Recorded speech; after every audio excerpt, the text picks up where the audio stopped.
आणि त्या रात्री महाराजांनी पहिल्यांदा जाणीव करून दिली की माझं अस्तित्व काय आहे, मी कोण आहे आणि मी देवारात बसण्यासाठी नाही तर मी जगत कल्याणासाठी इथे आलेलो आहे. मी आजही आहे आणि प्रत्येकाच्या प्रश्नाच्या मागे ताटपणे उभारण्यासाठी आजही माझं वास्तव्य आहे. आता मी तर मठ म्हणलं होतं पण तुम्ही मला करेक्ट केलं की हे स्वामींचं घर आहे. तर काय ह्याची नक्की स्टोरी आहे आणि का तुम्ही याला घर म्हणता स्वामींचं? जे आजही लोक तीच चूक करतायत, मूर्ती आणतायत आणि काचेमध्ये ठेवून देत आहेत. त्यांना वाटतं तो शोपीस आहे, तर तो शोपीस नाही, ते ब्रह्मांड नाही की हे त्यांनीच आम्हाला कान धरून शिकवलंय. आमचं दुर्दैव असेल की आमच्या घरामध्ये स्वामी समर्थ महाराज कोणाला माहितीच नव्हते. आणि मग एक दिवशी कळत नकळत त्यांचे पाय दाबताना तेव्हा मात्र त्यांचे स्पष्ट शब्द ऐकू आले की मला पादुका हव्या आहेत. आणि ते गाराणं अक्कलकोटच्या वटवृक्षाला घातलं गेलं. तिथनं ते खोड पडेल ह्याची वाट बघितली गेली. ते काय पडता पडेना आणि जर त्यातनं खोड पडलं आणि त्याच्या खडावा झाल्या तर त्या खऱ्या महाराजांनी मागितलेल्या आहेत, अन्यथा त्या मागितल्या नाहीत. हा तुमचा भ्रम आहे. महाराज एका असं शेताच्या इथे आडवे झोपलेले आहेत आणि त्यांच्या एका भक्ताला साप चावतो आणि तो मृत्यूच्या दारापाशी आहे. तर तिथल्या आजूबाजूच्या लोकांना कळत नाही करायचं काय, तर ते महाराजांच्या खडावा घेऊन त्याच्या डोक्यावर ठेवतात आणि त्याचा तो मृत्यूतनं वाचतो. आणि महाराज उठतात आणि खूप चिडतात आणि त्यांना म्हणतात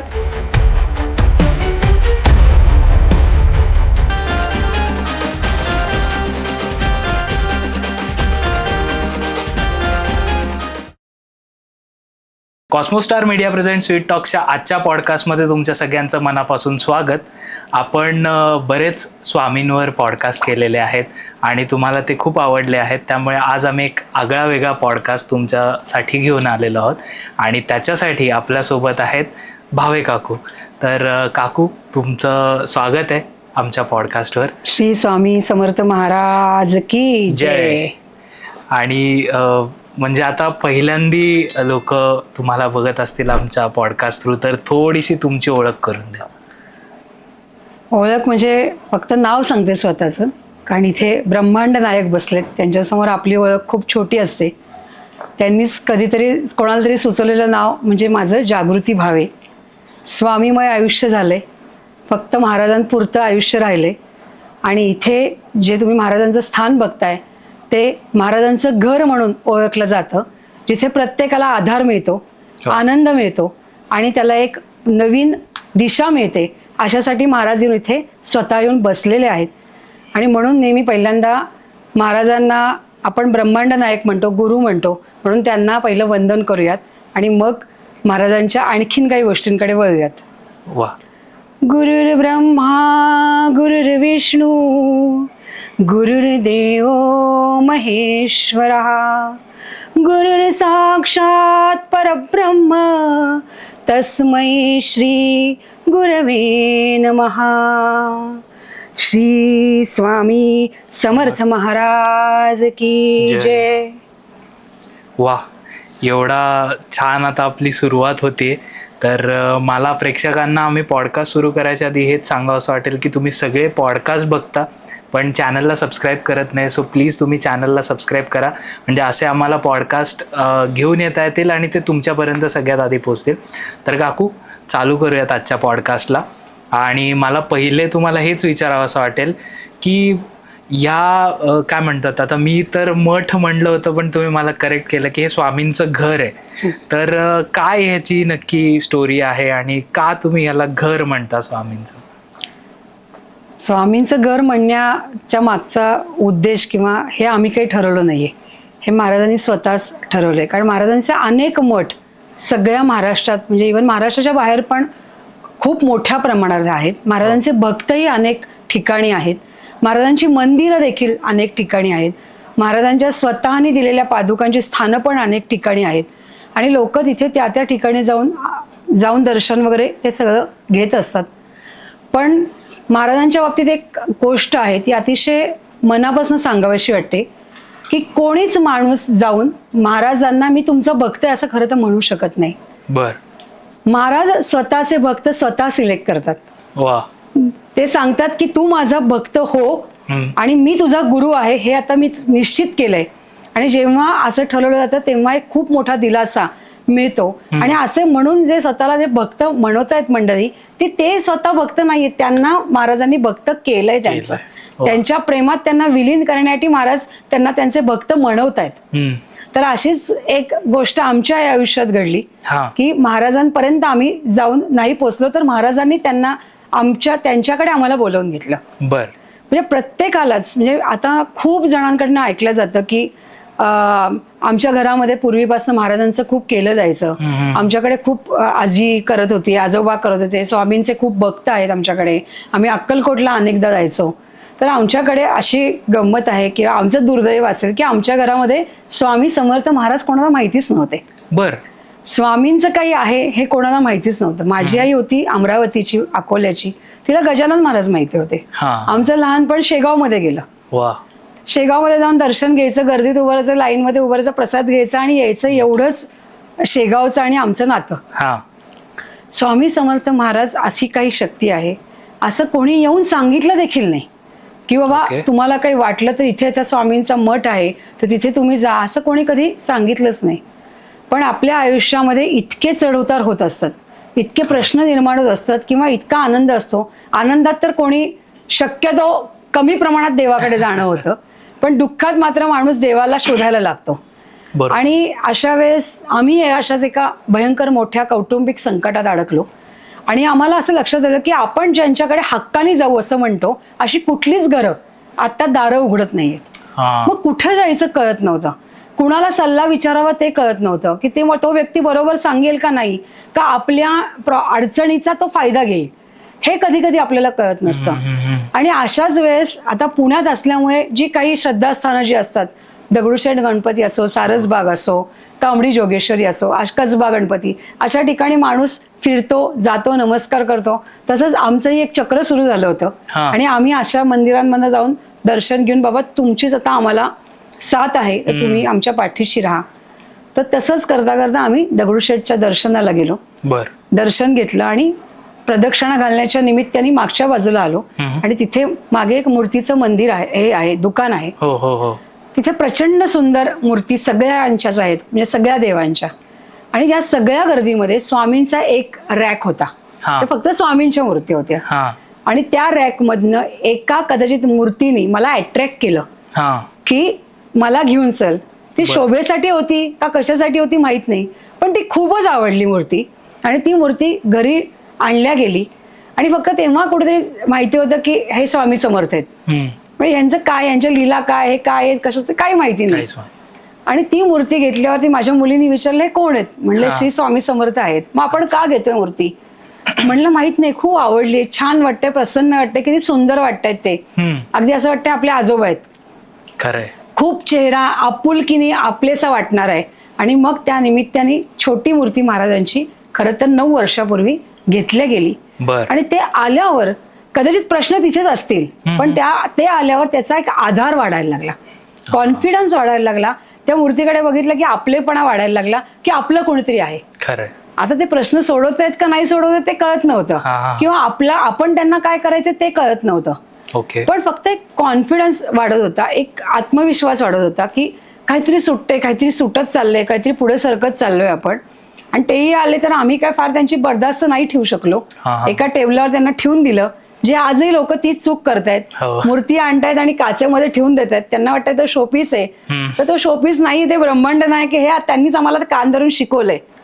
तर ते टेबलावर ठेवल्यानंतर टेबलाकडे लक्ष फक्त जाता येता मूर्तीकडे बघणं एवढंच. तर कदाचित हीच त्यांच्यामधली भक्ती असू शकते, माहित नाही, किंवा त्यांना आमचं हेच वागणं आवडलं असेल कदाचित. आणि हळूहळू मग आपण जसं म्हणतो की नाही आपण टेबल साफ करायला पाहिजे, काही आवरावरी करायला पाहिजे. आणि या सगळ्या याच्यामध्ये अचानकपणे महाराजांच्या अंगाला हात लावला गेला, स्पर्श केला गेला. आणि मग तेव्हा महाराजांचं महत्व आणि आपलेपणा हा जास्त जाणवला. आणि हळूहळू त्यांचं आणि आमचं नातं एक वेगळ्याच प्रकारचं तयार झालं. म्हणजे याला कुठल्याही पिढीचं काही नव्हतं, फक्त त्यांचे आशीर्वाद असतील कदाचित, की असा गुरु आपल्या आयुष्यात आला. ते गुरु आहेत हेही नंतर कळलं, तोपर्यंत ते कळत नव्हतं की ते गुरु आहेत.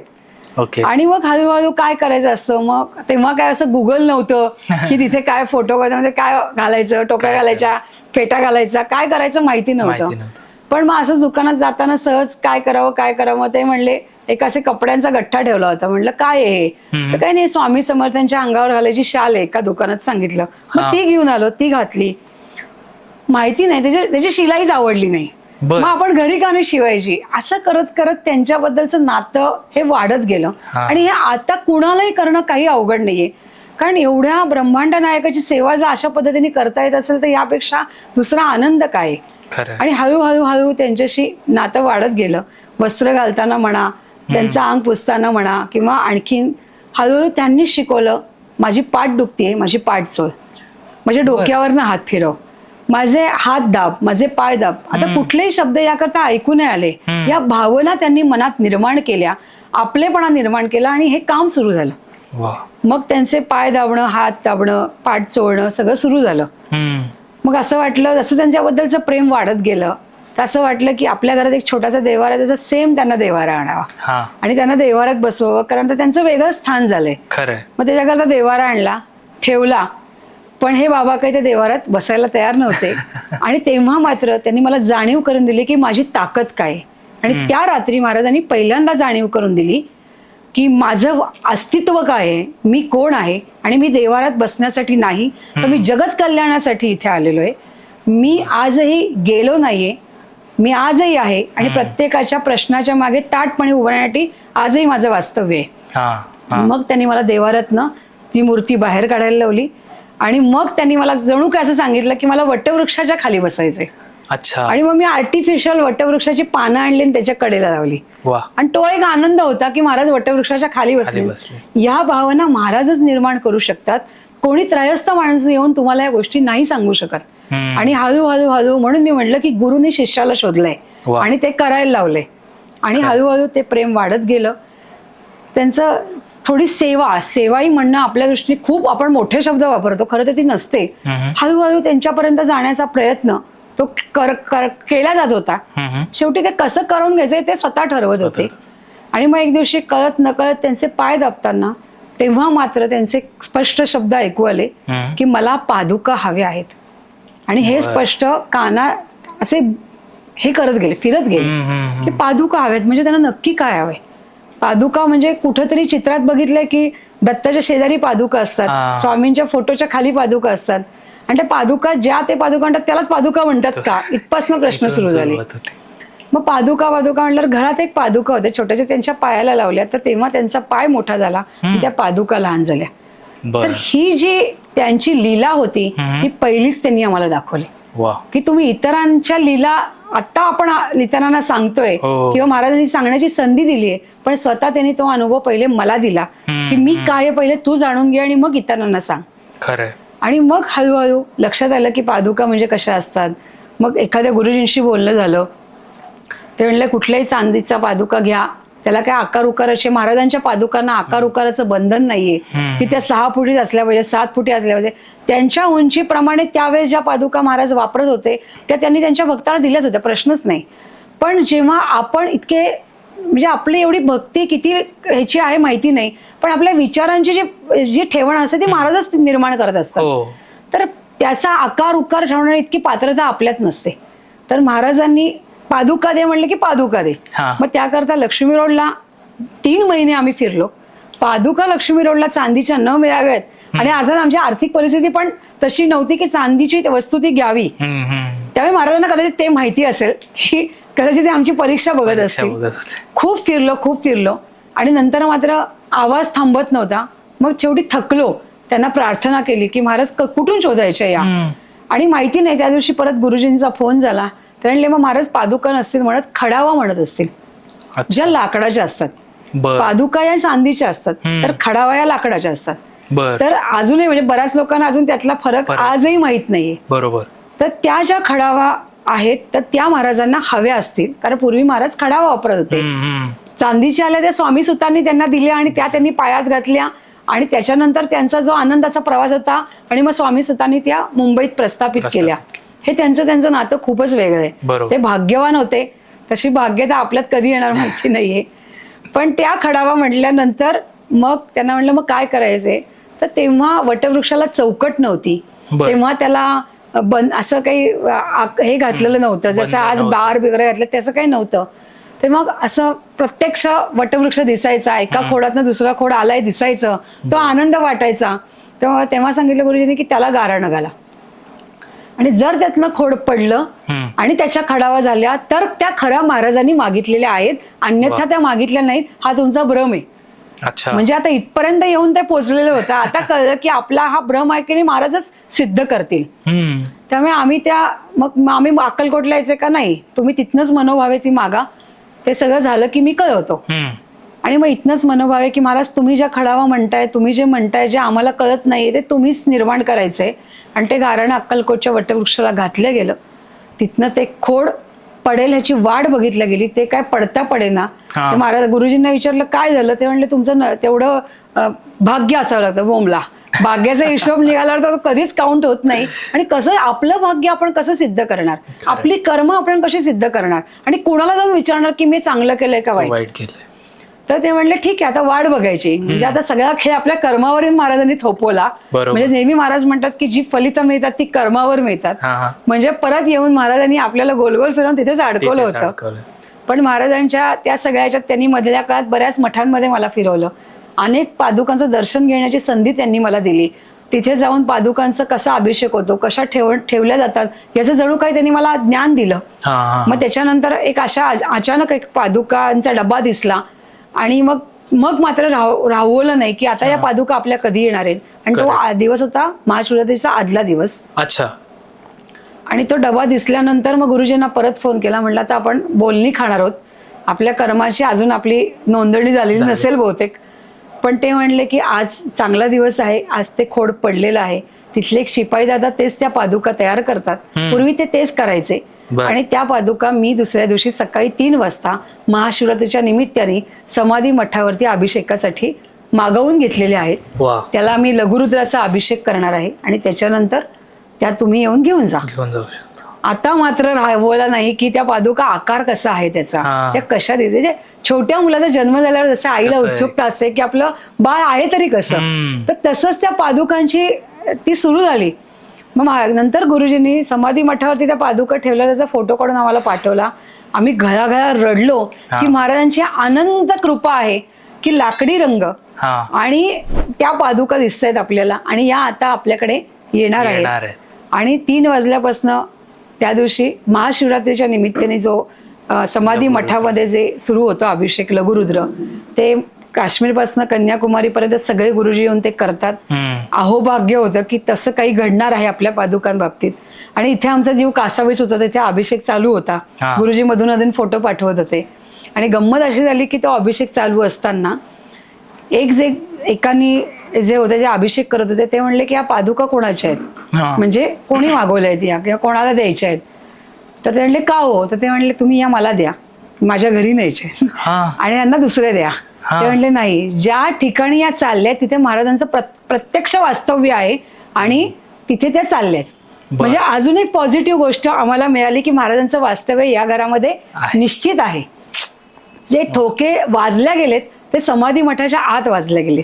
जे शब्द ऐकायला आले किंवा जिथनं काही निरोप आले ते समाधी मठाच्या आतून आले. म्हणजे याचा अर्थ ते शिक्कामोर्तब हा निश्चित झालेला होता. बरोबर. तर त्यामुळे ते मग त्यांना तो मोह आवरला नाही पादुकांचा, म्हणजे त्याचं किती फल किती मोठं असेल. आणि मग त्याच्यानंतर सगळं झाल्यावरती मग त्यांनी सांगितलं आता अभिषेक झालाय, मी गाभाऱ्यात ठेवलेले आहेत, तुम्ही कधी या आणि घेऊन जा. सावकाश आलात तरी चालेल. पण सावकाश हा शब्द काही पुरत नव्हता. लगेच आम्ही निघालो दुसऱ्या दिवशी, आणि बघ दुसऱ्या का तिसऱ्या दिवशी निघालो, आणि निघाल्यावर अर्धा रस्ता गेल्यावर झालं की आज अमावस्या आहे. सोलापूर पर्यंत पोहोचलो होतो आणि अमावस्या. गुरुजींना फोन केला, अहो आम्ही अमावस्या आता पादुका कशा घेऊन जाणार ना, म्हणजे कारण आपल्याकडे अमावस्या पौर्णिमा हे खूप आपण हे करतो. तर ते म्हणले महाराजांकडे दारी असं काही नाहीये. त्यांना ते एकदा भक्तांकडे आले की दिवस नाही, काही नाही, रात्र नाही, काही नाही, वार नाही, शुभ नाही, अशुभ काही नाही, ते म्हणजे सर्व काही. बरोबर. म्हणजे त्यांना काही बंधनं नाहीत. आणि अमावस्येला त्या पादुका बघितल्या, घळाघळा तिथे परत गेल्यावर रडलो, पुन्हा अभिषेक केला, आणि मग त्या मानापानाने घरी आल्या. आणि मग गुरुजींनी तेव्हा सांगितलं ते घ्यायला डबा घेऊन या स्टीलचा, कसा आणणार ना. मग तेवढं मात्र त्या मठात ज्या ज्या ठिकाणी मी गेले होते दर्शनाला, हा. तिथे मी शिकले होते की उभ्या पादुका ठेवायच्या नाहीत, त्या आडव्याच आल्या पाहिजेत. बर. मग त्याकरता आपण तो पत्र्याचा डबा आम्ही घेतला. हा. त्यामध्ये त्या आता जे आम्ही थोडं कल्चरल म्हणजे असं डिझायनिंग वगैरे करणारी मंडळी होती, हो. त्या साईडला एवढे साध्या डब्यात काय न्यायचं ना, मग त्याला छान गादी वगैरे केली, त्याला एक सुंदर कव्हर केलं, असं ते ठेवलं आणि मग त्या पादुका आम्ही घेऊन आलो. पण महाराजांनी त्या डब्याची पण आयडेंटिटी तयार केली. आज अक्कलकोट मध्ये गेला तरी लक्षात येतं की पुण्यातनं आलेला डब्बा आहे. बर. या पुण्यातून ज्या महाराजांनी दिलेल्या पादुका आहेत त्या अक्कलकोटला परत आले. म्हणजे महाराजांनी आपल्याविषयी जे प्रेम आहे ते क्षणोक्षणी दाखवून दिलं, म्हणजे दाखवत आहेत, आजही दाखवत आहेत. ही त्यांची अनंत कृपा आहे. आणि जसं जसं लोक म्हणजे कळत गेला, आता आम्ही कुणालाही सांगितलं नव्हतं की या पादुका बाबा आल्या आहेत, तुम्ही दर्शनाला या, असे कधी विषयच निघाले नाहीत. कारण या पादुका माझ्या सेवेसाठी मला हव्या होत्या की आपल्या पुढे ते सेवा करायची, जेवढं जमेल तेवढं करायचं. म्हणजे कारण महाराजांनी जो कॉन्फिडन्स जगण्यासाठी दिला होता, सगळे दरवाजे बंद आहेत तरी माझा दरवाजा उघडा आहे, हा जो विश्वास दिला होता, त्याची कृतज्ञता बाळगण्यासाठी पादुकांची पूजन हे आयुष्यभर करायचं, हा फक्त उद्देश होता त्यामागचा. पण आमच्या ओळखीतल्या एकांना कळलं की बाबा, आणि गंमत अशी होती की मी अनेक लोकांना विचारलं होतं की पादुका घ्यायला, कारण मला खूप भीती वाटत होती त्या पादुका आणताना. माझ्यावर कोणीच यायला तयार नाही. अच्छा. एक जण फक्त ओळखीतला होता, तो फक्त आला. त्यामुळे काय थोडं थोडं काही लोकांना माहिती झालं की अशा पादुका येत आहेत, त्याला पण योग यायला लागतो प्रत्येक गोष्टीला. बरोबर. मग ते आले, मग आम्ही दर्शन घेतो. मग गुरुजींनी मला सांगितलं की त्याच्यावरती तुम्हाला चांदीचं आवरण करायचंय आणि त्या पादुकांना कोणाला स्पर्श करू द्यायचा नाही. ज्या खडाव्या आहेत मूळच्या, त्या खूप पावित्र्य जपायला लागेल त्याचं. आता चांदीच्या आवरण करायचं, हे कसं करायचं माहिती नाही, कारण परत अडकलो आर्थिक गणितामध्ये. कारण महाराजांनी ज्या खडावा दिल्या त्याचं मूल्य खूप मोठं होतं, ते पैशात मोजण्यासारखं नव्हतं. पण चांदी तर पैशातच मोजावी लागेल ना. मग त्यावेळेस ते चांदीचं शोधलं, मग कोण करू शकेल. मग एका सोनारांकडे गेलो, मग त्यांनी सांगितलं इतकं.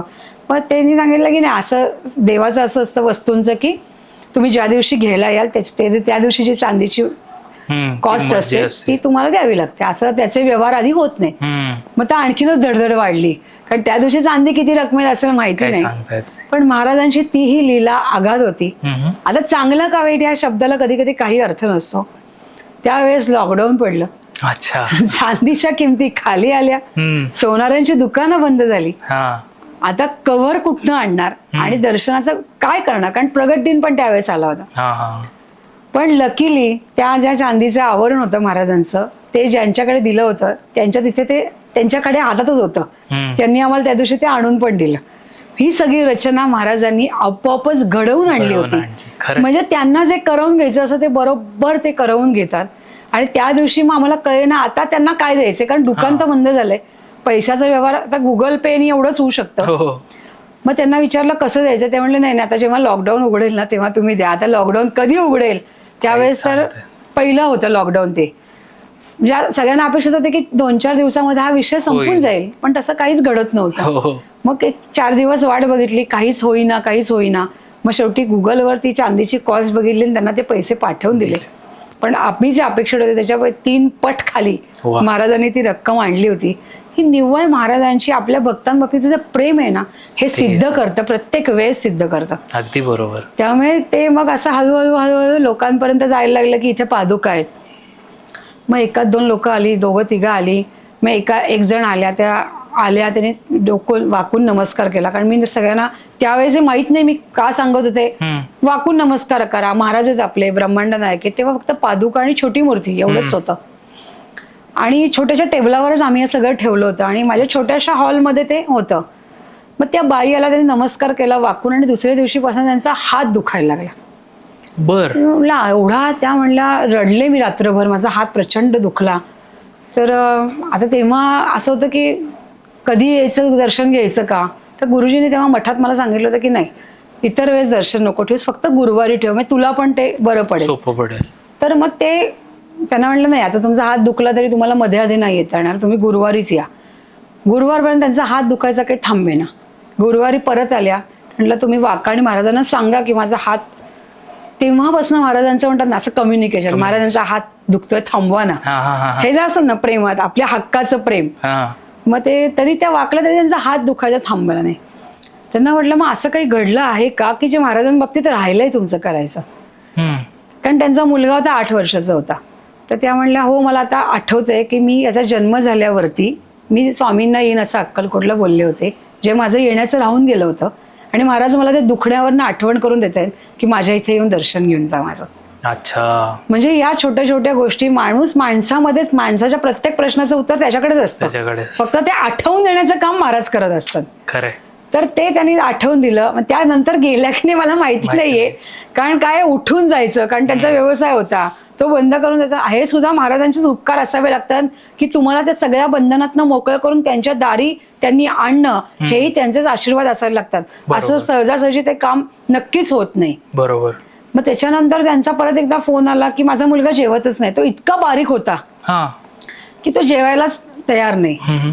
आणि त्या म्हणल्या मग म्हणलं काय करायचं, मग त्याला काय आवडतं, मग आमकं फक्त मॅगीच खात, आजकाल तर काय कॉमन विषय आहे, मग मॅगीच खातो का, आमकंच खातो का, मग तेच द्या. आता काहीतरी खाल्लं तर पाहिजे, त्याला आवड निर्माण.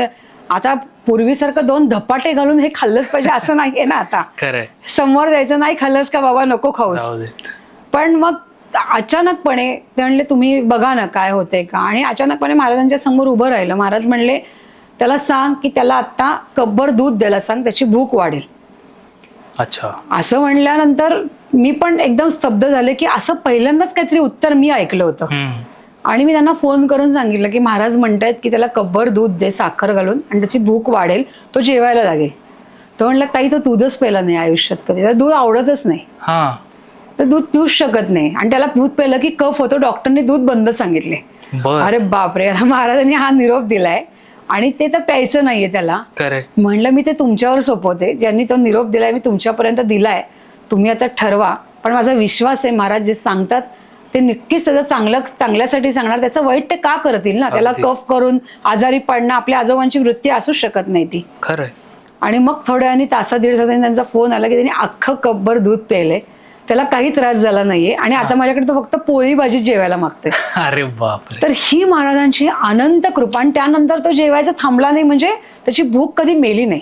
करेक्ट. म्हणजे महाराजांनी जो उपाय दिला होतास, महाराजांचे उपाय सहजासहजी नक्कीच नसतात. आणि हे त्यावेळेसही लक्षात आलं होतं जेव्हा म्हणजे लोक ते पारायण वगैरे करतात ना, ते नीट मनापासून किती वाचतात मला माहित नाही. महाराजांनी आतापर्यंत जे सांगितलेत म्हणजे की हे उपाय करा किंवा ही गोष्ट करा, तितकी सोपी तर त्यांनी कधीच कोणाला सांगितली नाही. त्या सगळ्या ह्याच्यातनं त्यांनी पुढे त्याला पास केलं आणि आजही ते तसंच करतायत. करेक्ट. जोपर्यंत तो उपाय त्यांच्या मार्गी लागत नाही तोपर्यंत तो अवघडच उपाय ते त्यांना सांगतात. आणि हाही खूप कठीण उपाय होता. न डॉक्टरांनी जिथे दूध पिऊ नका सांगितलंय तिथे त्याला ते प्यायला लावणं आणि त्याला बरं करणं वेगळ्या पद्धतीने, हे महाराजांचं खूप मोठे आशीर्वाद त्याच्या पाठीशी लागले. आणि मग असं कळत मग तिने एकाला सांगितलं दुसऱ्याला सांगितलं, असं करत करत ही गर्दी वाढत चालली. मग गंमत अशी होत होती की मग आलेल्या माणसाला रिकाम्या हाती कसं पाठवायचं, काहीतरी तरी दिलं पाहिजे. मग काय देणार, मग सगळ्यांचं काय द्यायचं, मग आपण शिरा करू. मग शिरा तरी हातावर असा द्यायचा. मग असं लक्षात आलं काही लोक खूप लांबनं यायला लागले, मग शिरा देऊन त्याचं पोट नाही भरणार. ही भावना महाराजच निर्माण करू शकतात आणि त्याच्याही मागे प्रचंड मोठं कारण आहे की हे का असं केलं महाराजांनी. तर जेव्हा खूप मोठ्या कौटुंबिक संकटात होतो तेव्हा अचानकपणे एका दत्ताच्या मंदिरात गेल्यावरती दत्त जयंती होती, तेव्हा सगळीकडे असं पारायणाची पुस्तकं पोथ्या ठेवल्या होत्या. ते पोथ्या बघितल्यावर एक वेगळ्याच भावना निर्माण झाली आणि तेव्हा असं वाटलं की आपण पण ही गुरुचरित्राची पोथी वाचायची का. पण असं वाटलं की महिला त्या वाचतात का, त्या अमकं का तमकं का. पण असं वाटलं ठीक आहे ना, म्हणजे दिसताना एवढीशी दिसत होती, पण जेव्हा 7,000 ओव्या आहेत आणि 7 दिवस त्या करायच्या आहेत आणि त्याचे एक भुक्त राहायचंय, ते नियम जेव्हा बघितले पायाखालची जमीन हादरली. ते हे आपल्याला शक्य नाही, खाली झोपणं आपल्याला शक्य नाही, कारण आपण लोक जाम आळशी असतो, हे सगळं आपल्याकडनं होणार नाही. पण माहिती नाही त्या मंदिरातनं बाहेर आल्या एक असा ओघ निर्माण झाला की नाही आता ते गुरुचरित्र पारायण आपण करायचं आहे. आणि दत्त जयंती झाली होती, एकानं विचारलं दत्त जयंती झाली आता वाचलं ते, गुरुचरित्र पारायण तुम्ही कधी वाचू शकता, मनाने वाचायचे, चांगल्या भावनेने वाचायचे. बरोबर. सुरू केलं पारायण. आता त्याला उठायच्या नियमाप्रमाणे तर सकाळी 3:30ला बसायला पाहिजे वाचायला, मग खाली झोपायचं वगैरे. आम्ही कडक उपवास केले त्या 7 दिवस, ते पारायण केलं. पारायणामध्ये खूप त्रास होत होता, श्वास थांबायचा, वाचल्यावर लक्ष लागायचं नाही, बऱ्याच गोष्टी होत होत्या. आणि दत्तप्रभू माझ्याकडे पण श्री एकमुखी दत्त आहेत. हा. ते किती पिढ्या आमच्या घरात आहेत माहित नाही, कदाचित त्यांचे आशीर्वाद असतील म्हणून महाराज इथे स्वतःहून आले असतील. तर त्यांनी जे चमत्कार, त्यांची फोटो समोरच ठेवून मी हे पारायण करत होते आणि तेव्हा ते रुद्र रूपात होते आणि मला खूप भीती वाटायची त्यांच्याकडे बघून. आता ते खूप हसरे झालेत, प्रेमळ झालेत. तर ते असं बघितलं की तर त्यांनी एक प्रचंड मोठी लीला केली. काहीतरी असं त्यांनी गंमत केली की मधल्या काळामध्ये 5 दिवस झाल्यानंतर असं त्यांचा नियम आहे की उजवा कान वरती करून म्हणजे असं झोपायचं की उजवा कान उघडा ठेवायचा गुरुचरित्र पारायणामध्ये. तर कोणीतरी दत्तप्रभू किंवा येऊन, जे तुम्ही त्यांची श्रद्धा आहे ते येऊन तुमच्या कानात पुढे काय करायचं मार्ग दाखवतात. या विश्वासावर मी तो उजवा कान वर असं करून झोपायची. 5व्या दिवशी असं झालं की पारायण झाल्यानंतर अक्कलकोट आणि गाणगापूरला ये, जे मला दोन्ही ठिकाणं माहिती नव्हती. ना अक्कलकोट माहिती होतं ना मला गाणगापूर माहिती होतं. आणि असं झाल्यानंतर मग कुठेतरी त्याचा शोध सुरू झाला की अक्कलकोट कुठे, गाणगापूर किती अंतर आहे, मग कोण येणार बरोबर. आपले सगळे आपण इतकी माणसं त्या व्यवहारात अडकतो की त्या भावनांच्या पल्याड जातो सगळं. पण ते झाल्यानंतर पण 7व्या दिवशी अशी गंमत झाली की आपल्याला जनरली जी गोष्ट कोणालाही आवडत नाही ती म्हणजे पाल. हो. किळस वाटते त्या पालीची. एका देवाचं दैवत येते म्हणजे हे आहे, तरी आपल्याला माणूस म्हणून ते कसं तरी वाटतं. आणि 7व्या दिवशी उठल्यानंतर आमच्या बेडरूमच्या तिथे मला छोटीशी पाल दिसली. ते फुश करून ती घालवली पालीचं पिल्लू. आणि नंतर मग मुलीला उठवलं, तिला म्हणलं अगदी पाल आता परत ती गेली पण ती परत आली तर काय करणार, असं तर तू आता काय कर इथेच बस, कारण 3 वाजता आपण उठणार. परत पाल जर मध्ये आली किंवा काही झालं तर मला 7 दिवसाचं पारायण परत करायला लागेल. मी कसं करणार आहे ते, कारण आता मी कशी बशी त्यातनं बाहेर येते. खरंय. तर ती बसली, मग मी आवरून आले वगैरे आणि ते सगळं करता करता अजून 2 पाली दिसल्या. आणि एक पाल देवारात घुसली जिथे मी बसत होते आणि एक पाल एका खोलीतनं आली, त्याचे डोळे लाल भडक होते. आम्ही जाम घाबरलो, आता काही खरं नाही. एका हातात झाडून एका हातात काठी घेऊन मी ते पारायणाला सुरुवात केली आणि पारायण पूर्ण करायचं म्हणून ते केलं. दत्तप्रभूच्या कृपेने ते पारायण पूर्ण झालं, सगळं व्यवस्थित झालं. आणि नंतर आम्हाला वाटलं आता कुठे दिसते का, ती पाल कधी नंतर दिसलीच नाही. मी ती वेगळ्याच रूपामध्ये येऊन तिने ते दर्शन दिलं. म्हणजे अनंत कृपा होती. कदाचित ती कुठल्या रूपात आली होती माहिती नाही, पण ती शेवटच्या क्षणाला ती परीक्षा ती बघत होती. आणि गुरुचरित्रानंतर पारायणानंतर जे काही होतं की मेहून जेवायला घाला, प्रसाद करा वगैरे, ते सगळे विधी पूर्ण झाल्यानंतर मग मी अक्कलकोट आणि गाणगापूरला जाऊन आले. तर ते पहिले अक्कलकोटला जायचं का पहिलं गाणगापूरला जायचं हे माहिती नव्हतं. मग आम्ही पहिलं लांब म्हणून पहिला गाणगापूरला गेलो. त्यात असं लक्षात आलं की तिथला प्रसाद संपला होता. तिथे 5 तास लाईनीमध्ये उभं राहिलो आणि नंतर ते दर्शन झाल्यावरती आम्ही अक्कलकोटला आलो. तोपर्यंत 3-3:30 वाजून गेले होते. दर्शन, वटवृक्ष फक्त आम्हाला माहिती होतं, मंदिर समाधी मठ माहिती नव्हता. तिकडे दर्शन घेतलं. अन्नछत्राच्या इथे आलो. आपली भावना असते की एक गाजभर प्रसाद हाताला मिळावा आणि तो मिळाला नाही. एकानी असं ओळख निघाली, मग ते म्हणलं नाही प्रसाद कधीच संपत नाही, प्रसाद आतमध्ये असतो. पण त्या दिवशी आमचं काय बाकीत होतं माहित नाही, सगळा प्रसाद संपला होता. भांडी घासून पालथी घातली होती, आम्हाला एक कण सुद्धा प्रसादाचा मिळाला नाही. म्हणलं खरंच आपण दुर्दैवी आहोत की आपल्या हातात एक कण पण प्रसाद पडू नये. आणि खूप रडायला आलं त्या दिवशी.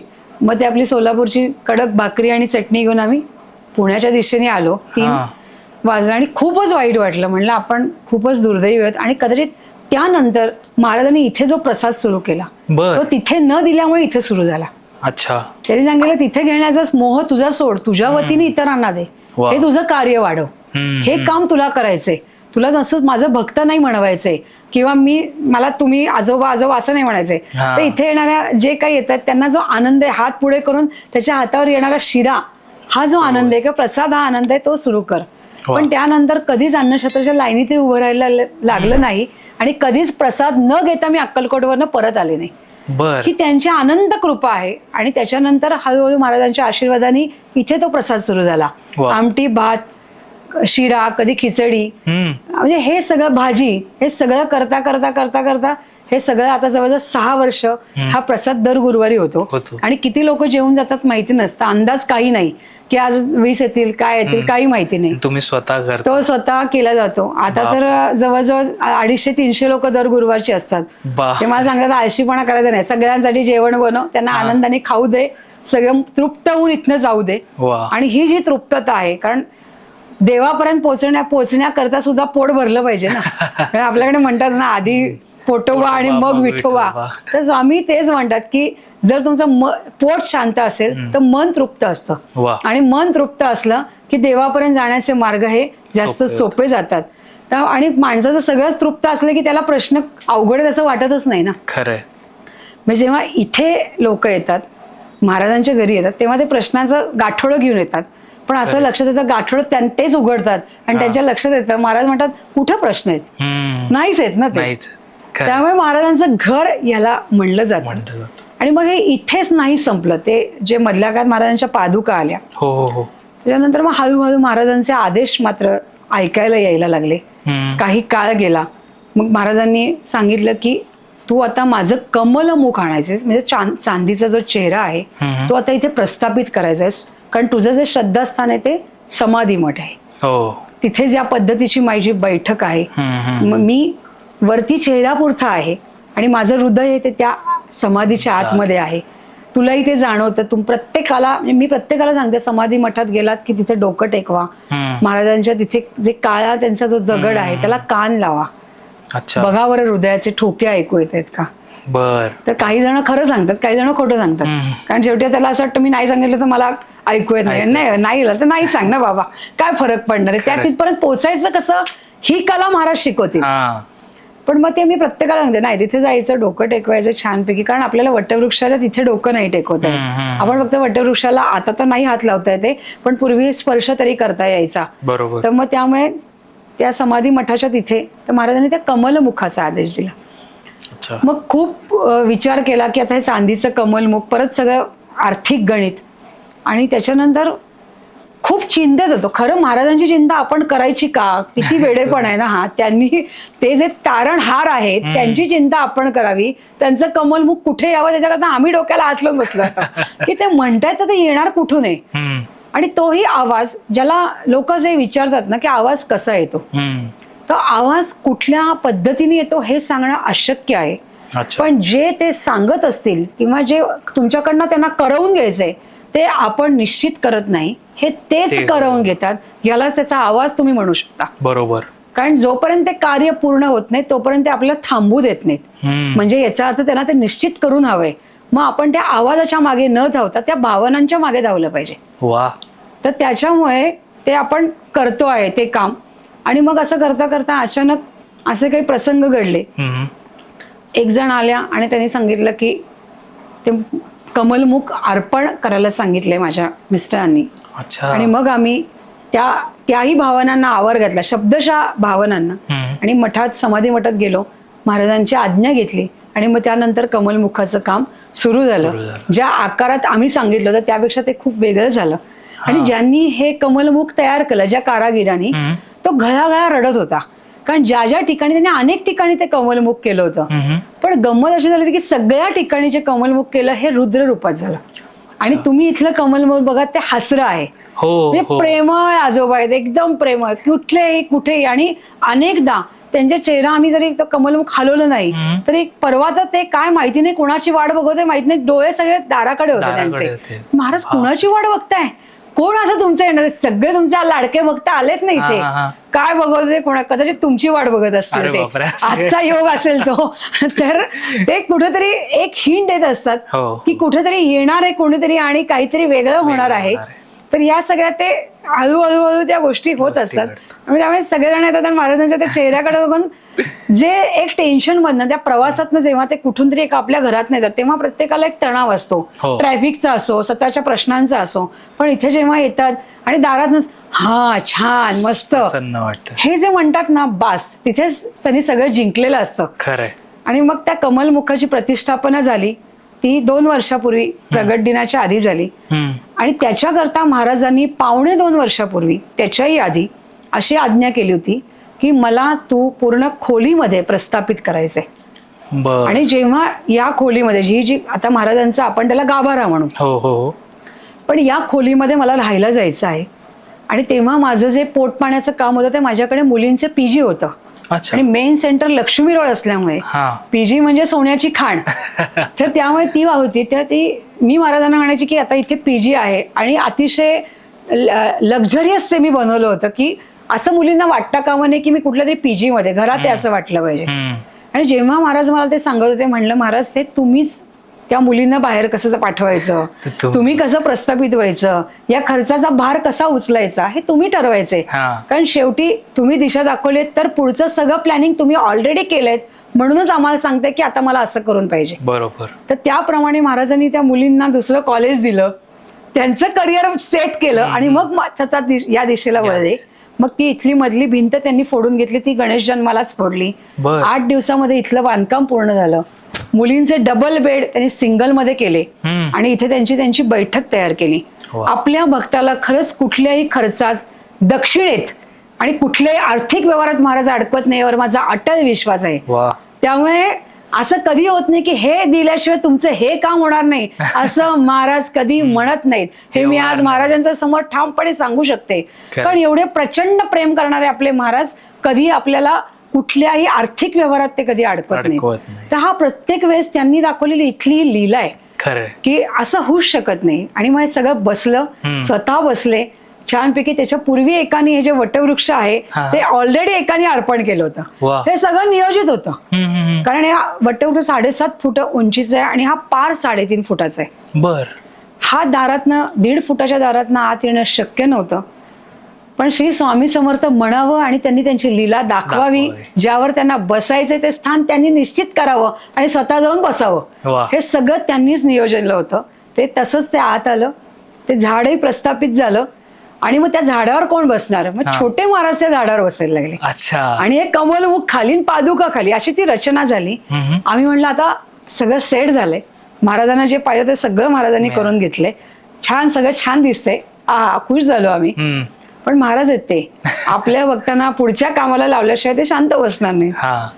2 वर्ष गेल्यानंतर महाराजांनी आज्ञा दिली की आता माझी मोठी मूर्ती प्रस्थापित कर. जी मंदिर म्हणजे जे तुम्ही आता मंदिर किंवा मठ म्हणता त्याला जी अपेक्षित असते, कारण मूर्ती म्हणलं की छोटी घरातली मूर्ती, जिथे ती 1 फुटाच्या वर गेली तिथे त्याच्या स्थानाची जागा खूप बदलते. त्याच्या आधी महाराजांनी तर इथे अनेक लीला दाखवलेल्याच आहेत. म्हणजे महाराजांच्या या घरामध्ये एक निळा रंग फिरतो, ज्याला गुरु रंग म्हणला जातो. हा मी कुठल्याही तो मठामध्ये आजपर्यंत ऐकला नव्हता की अशा प्रकारचा तो निळा रंग फिरला जातो. कारण माझ्याकडे ते पीजी वगैरे असल्यामुळे घराची व्यवस्था करणे काही सीसीटीव्ही कॅमेरे होते. तर मला वाटलं टेक्नॉलॉजिकल काही प्रॉब्लेम आहे का, तर तो सीसीटीव्ही वाला आला, तो म्हणला यातलं काही प्रॉब्लेम नाहीये, हे असं काय मला पण माहित नाही, असा रंग कधीच येत नाही. तर तुम्ही म्हणताय असं सीसीटीव्हीतनं कधी रंग येत नाही. मग ते बघितल्यावरती आमच्या लक्षात आलं की तो गुरु रंग आहे. मग एक जे त्यातल्या तज्ज्ञ होत्या त्या म्हणल्या आता महाराजांनी त्यांचं वास्तव्य निर्माण केलंय, आता महाराजांनी शिक्कामोर्तब केलाय की माझं घर आहे, आता मी इथे फिरतोय, त्यामुळे आता कसली भीती बाळगण्याची गरज नाही. म्हणजे माणसाला एक रात्र झाली किंवा काही झालं तर एक भीती असते, ती या घरात कधीच नाही. कुठलीही जी एखादा किंवा दडपण असतं असं या घरात कुठेही नाही, कारण ते स्वतःच इथे राहत आहेत. बरोबर. तर त्याच्यानंतर ही जेव्हा आज्ञा आली मोठ्या मूर्तीची, तेव्हा परत सुरू झालं आर्थिक गणित, परत सुरू झालं शोधाशोध, परत सुरू झालं मूर्ती निर्माण होणं. म्हणजे तो चेहरा कसा असेल, कशा, कारण महाराजांची खूप मोठी गंमत आहे. महाराज प्रत्येक भक्ताची वेगळ्याच पद्धतीने परीक्षा बघत असतात. तुम्ही जिथे जिथे बघाल तर महाराजांची कधी एकसारखी मूर्ती तुम्हाला कुठेही दिसणार नाही. बरोबर. सगळ्या मठांमध्ये, सगळ्या ठिकाणी, प्रत्येक घरामध्ये पण तुम्ही मूर्ती घ्यायला ना तुम्हाला वेगळीच मूर्ती आवडेल. तुम्ही बघून आलेला असं दुसऱ्याच्या कडची मूर्ती ही किती सुंदर आहे, मी तशीच घेणार असं म्हणून महाराज घेऊ देत नाही. त्या ठिकाणी जी मूर्ती त्यांना घरात तुमच्या आणायची असेल तीच मूर्ती तुमच्याकडे येते. त्यामुळे महाराजांचे जी कदाचित बैठक एकसारखी असेल, आता ती बैठकही थोडी बदलली आहे. महाराजांचे 2 हात वर आलेत थोडेसे, असा आशीर्वादाने आलाय, अशाही मूर्ती आता झाल्या आहेत. पण हात जो त्यांचा जो पायावरचा जो हात आहे तर तो हात जास्त महत्वाचा याकरता वाटतो आहे की जे निवांत बसलेत, शांततेत आहेत, आनंदी आहेत, छान बसलेत, निवांत आहेत, म्हणून खरं तो हात निवांत असावा असं म्हणजे माझी भावना आहे. महाराजांनी दोन्ही हाताने आशीर्वाद ते देताच देते. असा ठेवला हात त्यांनी वरती हात ठेवला तरी भावना या एकसारख्याच आहेत. पण असं वाटतं की आपल्याच घरात महाराज बसले त्यांनी शांत आनंदाने बसावं, ते आनंदी की आपण आनंदी, कारण ते आनंद देण्यासाठीच आपल्या आयुष्यात आलेत. बरोबर. तर मग ते सगळं मूर्ती शोधताना या सगळ्या भावनांचा परत विषय सुरू झाला. आणि मग एका अतिशय मोठ्या चित्रकाराने एक नाव सुचवलं की तुम्ही त्यांच्याकडे जा आणि त्यांनी जर तुमच्याकडची मूर्ती तयार केली तर याच्यासारखं भाग्य नाही. आता इथपर्यंत येऊन सगळं पोचलं आणि पुण्यात आम्ही सगळे मूर्तिकार शोधत होतो की ही मूर्ती कुठे तयार होईल, कारण पुण्यातल्या मुळे सोपं जात होतं, पण काउंटिंग जे कॉस्टिंग होतं ते जमत नव्हतं. पण ठीक आहे, कुठेतरी करू काहीतरी, महाराजांची इच्छा असेल तर महाराजांनी सांगितलंय ना मी काहीतरी ऍडजस्टमेंट करेन. पण ते जे मूर्तिकार होते ते होते सोलापूरचे. अच्छा. महाराजांनी परत फिरवून अक्कलकोट पर्यंत आणलं होतं. थोडक्यात तुम्ही पुण्यात काही करू नका, मी तिकडून परस्पर येतोय. आणि मग त्यांच्याकडे जाण्यापूर्वी परत समाधी, म्हणजे त्यांचे आमचे काही बोलणं झालं, आर्थिक व्यवहाराविषयी बोलणं झालं आणि थोडंसं अवघड काय काय वाटायला लागलं. पण मग त्यांनी काही आमच्या अडचणी लक्षात घेतल्या आणि त्यांनी होही म्हटलं. पण मग त्यांनी जे हो म्हटलं ते सांगण्यासाठी आम्ही परत समाधी मठावर गेलो. बर, डोकं टेकवलं असं. आणि पण वाक्य एकच होतं की महाराज तुमचा व्यवहार करायला चाललाय. कारण हे शब्द आपण म्हणणं, आर्थिक व्यवहार करायला चाललं असं म्हणणं, ते खूप कठीण राहत होतं. पण महाराजांना म्हटलं आता करायचंय, तुम्ही सांगितलंय ना की तुमची मूर्ती आणायची, आता आनंदच आहे. मग त्यांच्याशी बोलल्यानंतर त्यांच्याकडे गेलो आणि महाराजांची लीला आघात होती. त्यांनी सांगितलं ही मूर्ती विकत घ्यायची नाही, ती अर्पण होईल. कारण त्यांच्याकडे जे महाराज होते त्यांनी त्यांना सांगितलं की मी तिथे वास्तव्याला आहे. बर. तर आता ती मूर्ती तुम्ही इथे अर्पण करा आणि ती कधी करायची, काय करायची, तर ती प्रगट दिनाच्या वेळेस यावी, असं 2024च्या प्रगट दिनाला यावी अशी इच्छा होती. मग असं कसं औपचारिकता असते, काही गोष्टी असतात. तर आम्ही त्यांच्याकडे गेलो. मग ते झाल्यावरती मग आम्ही काहीतरी एक थोडे पैसे त्यांच्या मूर्तीपाशी ठेवले की अगदीच काय असं महाराज कधी कुठली परीक्षा बघतील ना, सांगता येत नाही. आपण त्यांनी शिकवलेले जे ज्ञान आहे ते आपण पाळलं पाहिजे. करेक्ट. म्हणून ते पैसे ठेवल्या गेले आणि आम्ही आलो परत. आता उत्कंठा तेवढीच होती की ती मूर्ती परत कशी तयार होतीये, काय होतीये, कसं होतंय, काय होतंय. आणि मग त्यांनी सांगितलं की या दिवसापर्यंत ती मूर्ती तयार होईल म्हणलं. आम्ही गाडी बुक केली. महाराजांनी तिथेच सांगितलं होतं की मी स्वतः येणार आहे, तुम्ही मला घ्यायला यायचं नाही. हे त्यांच्या मुलाकडनं त्यांनी वदवून घेतलं होतं आमच्याकडे. तरी आपण माणूस आहोत, ज्या गोष्टी करायच्या त्या करतच असतो. तर गाडी बुक केली. मग गाडीत इनोव्हा सारखी गाडी की ज्याच्यात त्या आरामात बसतील वगैरे, गादी वगैरे, रचना, कोणती मूर्ती घ्यायला जाणार, तामजाम सुरू झाला आमचा. जी तारीख आमची गाडीची ठरली होती त्याच्या आदल्या दिवशीच ते स्वतः मूर्तिकार ती मूर्ती घेऊन आले आणि त्यांनी आम्हाला सांगितलं की मी 10 मिनिटात पुण्यात पोहोचतोय. महाराजांनी सांगितलं मला घरीच जायचंय. त्या दिवशी एकादशी होती. ती 5 एप्रिल तारीख होती. 6 तारखेला आम्ही जाणार होतो. महाराजांनी सांगितलं होतं ना मी स्वतः येईन. तरी आपण जे करायचं ते करतच असतो, त्या चुका आपल्याकडनं होतच असतात. ती गाडी कॅन्सल केली. महाराजांना काळजी कुठे होती की तुझ्या गाडीचे पैसे तू का वाया घालतोय, मी येतोय ना. आले तोपर्यंत हे सगळं त्यांच्या तयारी आमची म्हणजे अगदी लाईट कुठला ठेवायचा महाराज पण सगळं झालं होतं, सगळी तयारी झाली होती. महाराज आले आणि आम्ही त्यांना सांगितलं होतं की शक्यतो आम्हाला पण उचलता येईल अशी जरा कमी वजनाची तुम्ही ती मूर्ती बनवा. तर त्यांनी ते आमच्यासाठी थोडी फायबरची कमी यायची असं त्यांनी सांगितलं की कमी यायची. पण ते गाडीतनं मूर्ती बाहेर काढली आणि गाडीत म्हणजे ते कुठल्याही बॉक्समध्ये नव्हते महाराज, मागे पट्टा लावून बसले होते. अच्छा, बेल्ट लावून. आम्ही शोधतोय महाराज कुठे, कारण आम्हाला बॉक्स अपेक्षित होता की त्या बॉक्समध्ये असतील. तर काय नाही, छोटंसं ते त्यांचं ते बबल्सचं हे लावलं होतं तिथे आणि फक्त ते असे बसले होते. आणि मग ती मूर्ती त्यांनी गाडीतनं बाहेर काढली. आणि मग आमचा एक दादा होता, त्याला म्हणलं अरे तू धर ते. मग आपण, कारण भीती वाटते ना, मूर्ती हातात धरणं काय गंमत नाही, मग जीव कासावीस वगैरे. आणि मग असं त्यांनी ती सहज उचलली आणि ती त्याच्या हातात दिली. त्यांनी ती उचलली. त्याला वाटलं यांनी इतकी सहज उचलली तर ती सहजच उचलण्यासारखी असेल. आणि तो थोडा थोडा चालायला लागला आणि मी थांबले होते, कारण ते जे मूर्तिकार होते तेही थांबले होते, ते रडत होते. त्यांना म्हटलं चला तुम्ही वरती, महाराज आता वरती. ते महाराज म्हणले नाही माझ्या घरी यायचं नाही, मी सांगीन तेव्हा ये. आणि मग ते बोलेस तोपर्यंत त्यांनी थोडी थोडी मूर्ती पुढे आणली होती. आपलं महाराजांचं घर 4थ्या मजल्यावर आहे. बर. तो लिफ्टमध्ये घ्यायला मूर्ती घेऊन आत आला आणि 2-3 होते. तो म्हणला, आणि तो पूर्ण वाकडा झाला. ती मूर्ती प्रचंड जड व्हायला लागली आणि मग 2-3 धरून सुद्धा त्या मूर्तीचं वजन कमी होईना. बापरे. आणि मग ती मूर्ती कशी मग तिला ओवाळायचं तर त्याला ते पण धीर धरवेना, पटकन ओवाळा, इतकी मूर्ती ती जड होत गेली. आणि मग त्यांना कुठं बसवायचं, कारण ते अचानक आले होते, काय करायचं. मग एकाने नवीन चटई दिली होती, जणू काय ती महाराजांनी आदल्या दिवशी मागवून घेतली ती ठेवली. एकाने जाऊन पटकन लोड घेऊन आले महाराजांना. एक जण आले अचानक, एक म्हणले अहो महाराजांचं एक वस्त्र तयार केलंय. तर अहो महाराज आलेत, ते वस्त्रही घातलं गेलं. आम्ही इतके बधीर झालो की त्यांना काही द्यावं हे पण आमच्या डोक्यात नाही आलं. फक्त आपण महाराजांना जे पाणी देतो पाहुणे आल्यावरती त्याचं तसं. पाणी दिलं गेलं, चहा दिला गेला त्यांना. हा. आणि हे सगळं करताना आता यांच्या जेवायचं काय करायचं, ओके. तर मग एकाने त्यांच्यासाठी ताट तयार केलं, म्हणजे प्रसाद पण महाराजांचा झाला. म्हणजे सगळी रचना महाराजांनी आधीच करवून घेतली होती. आणि मग असे त्यांचा फोटो बघितला ना असं वाटणार नाही की ती मूर्ती आली, कोणतरी आजोबा आपल्या घरी आलेत वा. आणि आता निश्चिंत राहा, मी आलो आहे. हा. आता बघ कसं सगळं छान होतंय बघ. होतंय. वा. फक्त करायचं काय तुला, तर मला प्रगट दिनाला घरात बसवायचं नाही, तर मला रथात बसवायचं आणि माझी छानपैकी मिरवणूक काढायची. वा. मी पण पुण्या बघणार आहे ना. हा. मग ती मिरवणूक करताना कुंटेकर रोड पासनं पूर्ण बँक ऑफ महाराष्ट्र चौक, म्हणजे चितळ्यांचा चौक पासनं लक्ष्मी रोड, आणि या पादुकांसाठी पालखी, ती पालखी पण आहे आणि मूर्ती पण, असं ती मिरवणूक मोठी निघते. आणि मोदी गणपतीला महाराजांच्या पादुका जातात. बर. मोदी गणपतीला त्याची आरती होते. म्हणजे हे आता जवळजवळ 6 वर्ष ती आरती चालू आहे. बर. लॉकडाऊन मध्ये पण आम्ही ताटामध्ये पादुका घेऊन जायचं, मग तिथे ती आरती व्हायची. आता तामझाम वाढलाय महाराजांचा. आणि महाराजांनी 2 वर्षापूर्वी सांगितलं होतं की जेव्हा मला रथात बसवशील किंवा माझी मिरवणूक काढशील तेव्हा हे महाराज मोठे नव्हते, तेव्हा माझा बँड पाहिजे मला. बर. आता बँडचं काउंटिंग, कुठला बँड, तामझाम वाला बँड पाहिजे. आणि आज यावर्षी महाराजांनी ते बँड सुद्धा ऑर्गनाईज करून दिला. वा. म्हणजे ते जे म्हणतायत ते 100% म्हणतायत, म्हणजे म्हणतायत आणि ते करणार आहेत. करेक्ट. म्हणून मी महाराजांचं घर याकरता म्हणते की जसं आपले आजोबा आपल्याला शब्द दिल्यावर ते पाळतात. हो. आई बाबा थोडं इकडे तिकडे चलता आहे, पण आजोबा एकदा म्हणलं ना की नातवाचा शब्द कधी ते खाली पडू देत नाहीत. तसं प्रेम आजोबा आपल्या सगळ्या नातवांवर करतात. आणि त्यांना जे पाहिजे ते करतातच. आपली दुःखही दूर करतात, आपले प्रश्नही दूर करतात. बरोबर. आणि ज्या अडचणीत आम्ही अडकलो होतो त्या सगळ्या अडचणी महाराजांनी निराकरण केल्या. वा. आणि त्या लीला महाराजांनी मला दाखवल्या की माझी शक्ती, माझी ताकद आणि माझी श्रद्धा म्हणजे काय असतं.